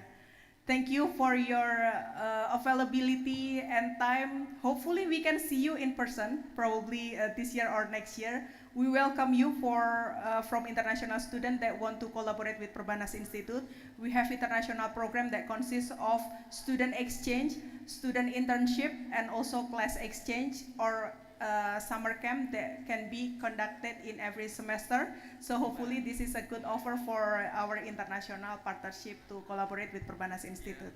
See you in person next time, and I will conclude. My name is Stefanor Amelia. Thank you for the opportunity. I return back the event to the MC, Mr. Adi Damawan and Miss Ervina. Assalamualaikum warahmatullahi wabarakatuh. Waalaikumsalam warahmatullahi wabarakatuh. Thank you, Ibu Dr. Tifanor Amelia. Allow me to also express my gratitude and high appreciation to all the panelists of today's seminar. Let us once again give a big round of applause to our panelists and moderator. Ladies and gentlemen, we will now would like to present the certificate of appreciation to the panelists and moderator for the second session. So I would like to invite Professor Haria to come forward and hand it the certificate of appreciation virtually to Professor Bramaya. Dear Professor Bimaraya, thank you very much for giving the speech on the panel session. Hopefully one day you can visit Perbanas in Jakarta or the other way around. So once again, on behalf of the Rector of Perbanas Institute, we would like to thank for your participation in this conference. Thank you. Thank you very much, my pleasure. And then the certificate of appreciation to our moderator, Prof. Yaya, to Ibu Tifa. Please, Ibu Tifa, come forward.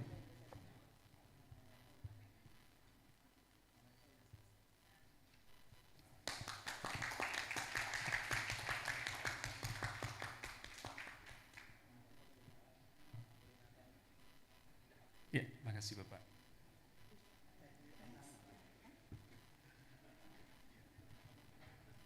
Ladies and gentlemen, we have reached the final session of the opening ceremony. Allow me to inform some additional information regarding with the international conference. The first one, seminar certificate will be distributed through email. And the second one, following this seminar event, we will proceed with the call for paper activity. And before we conclude the event, on the behalf of the committee, we would like to express our appreciation and all the parties and partners who have contributed to the success of this event. Thank you very much for your presence and unwavering support. We look forward to seeing you again on another occasion. Beautiful sunrise in lovely Monday. Thank you all and have a great day. Wassalamualaikum warahmatullahi wabarakatuh.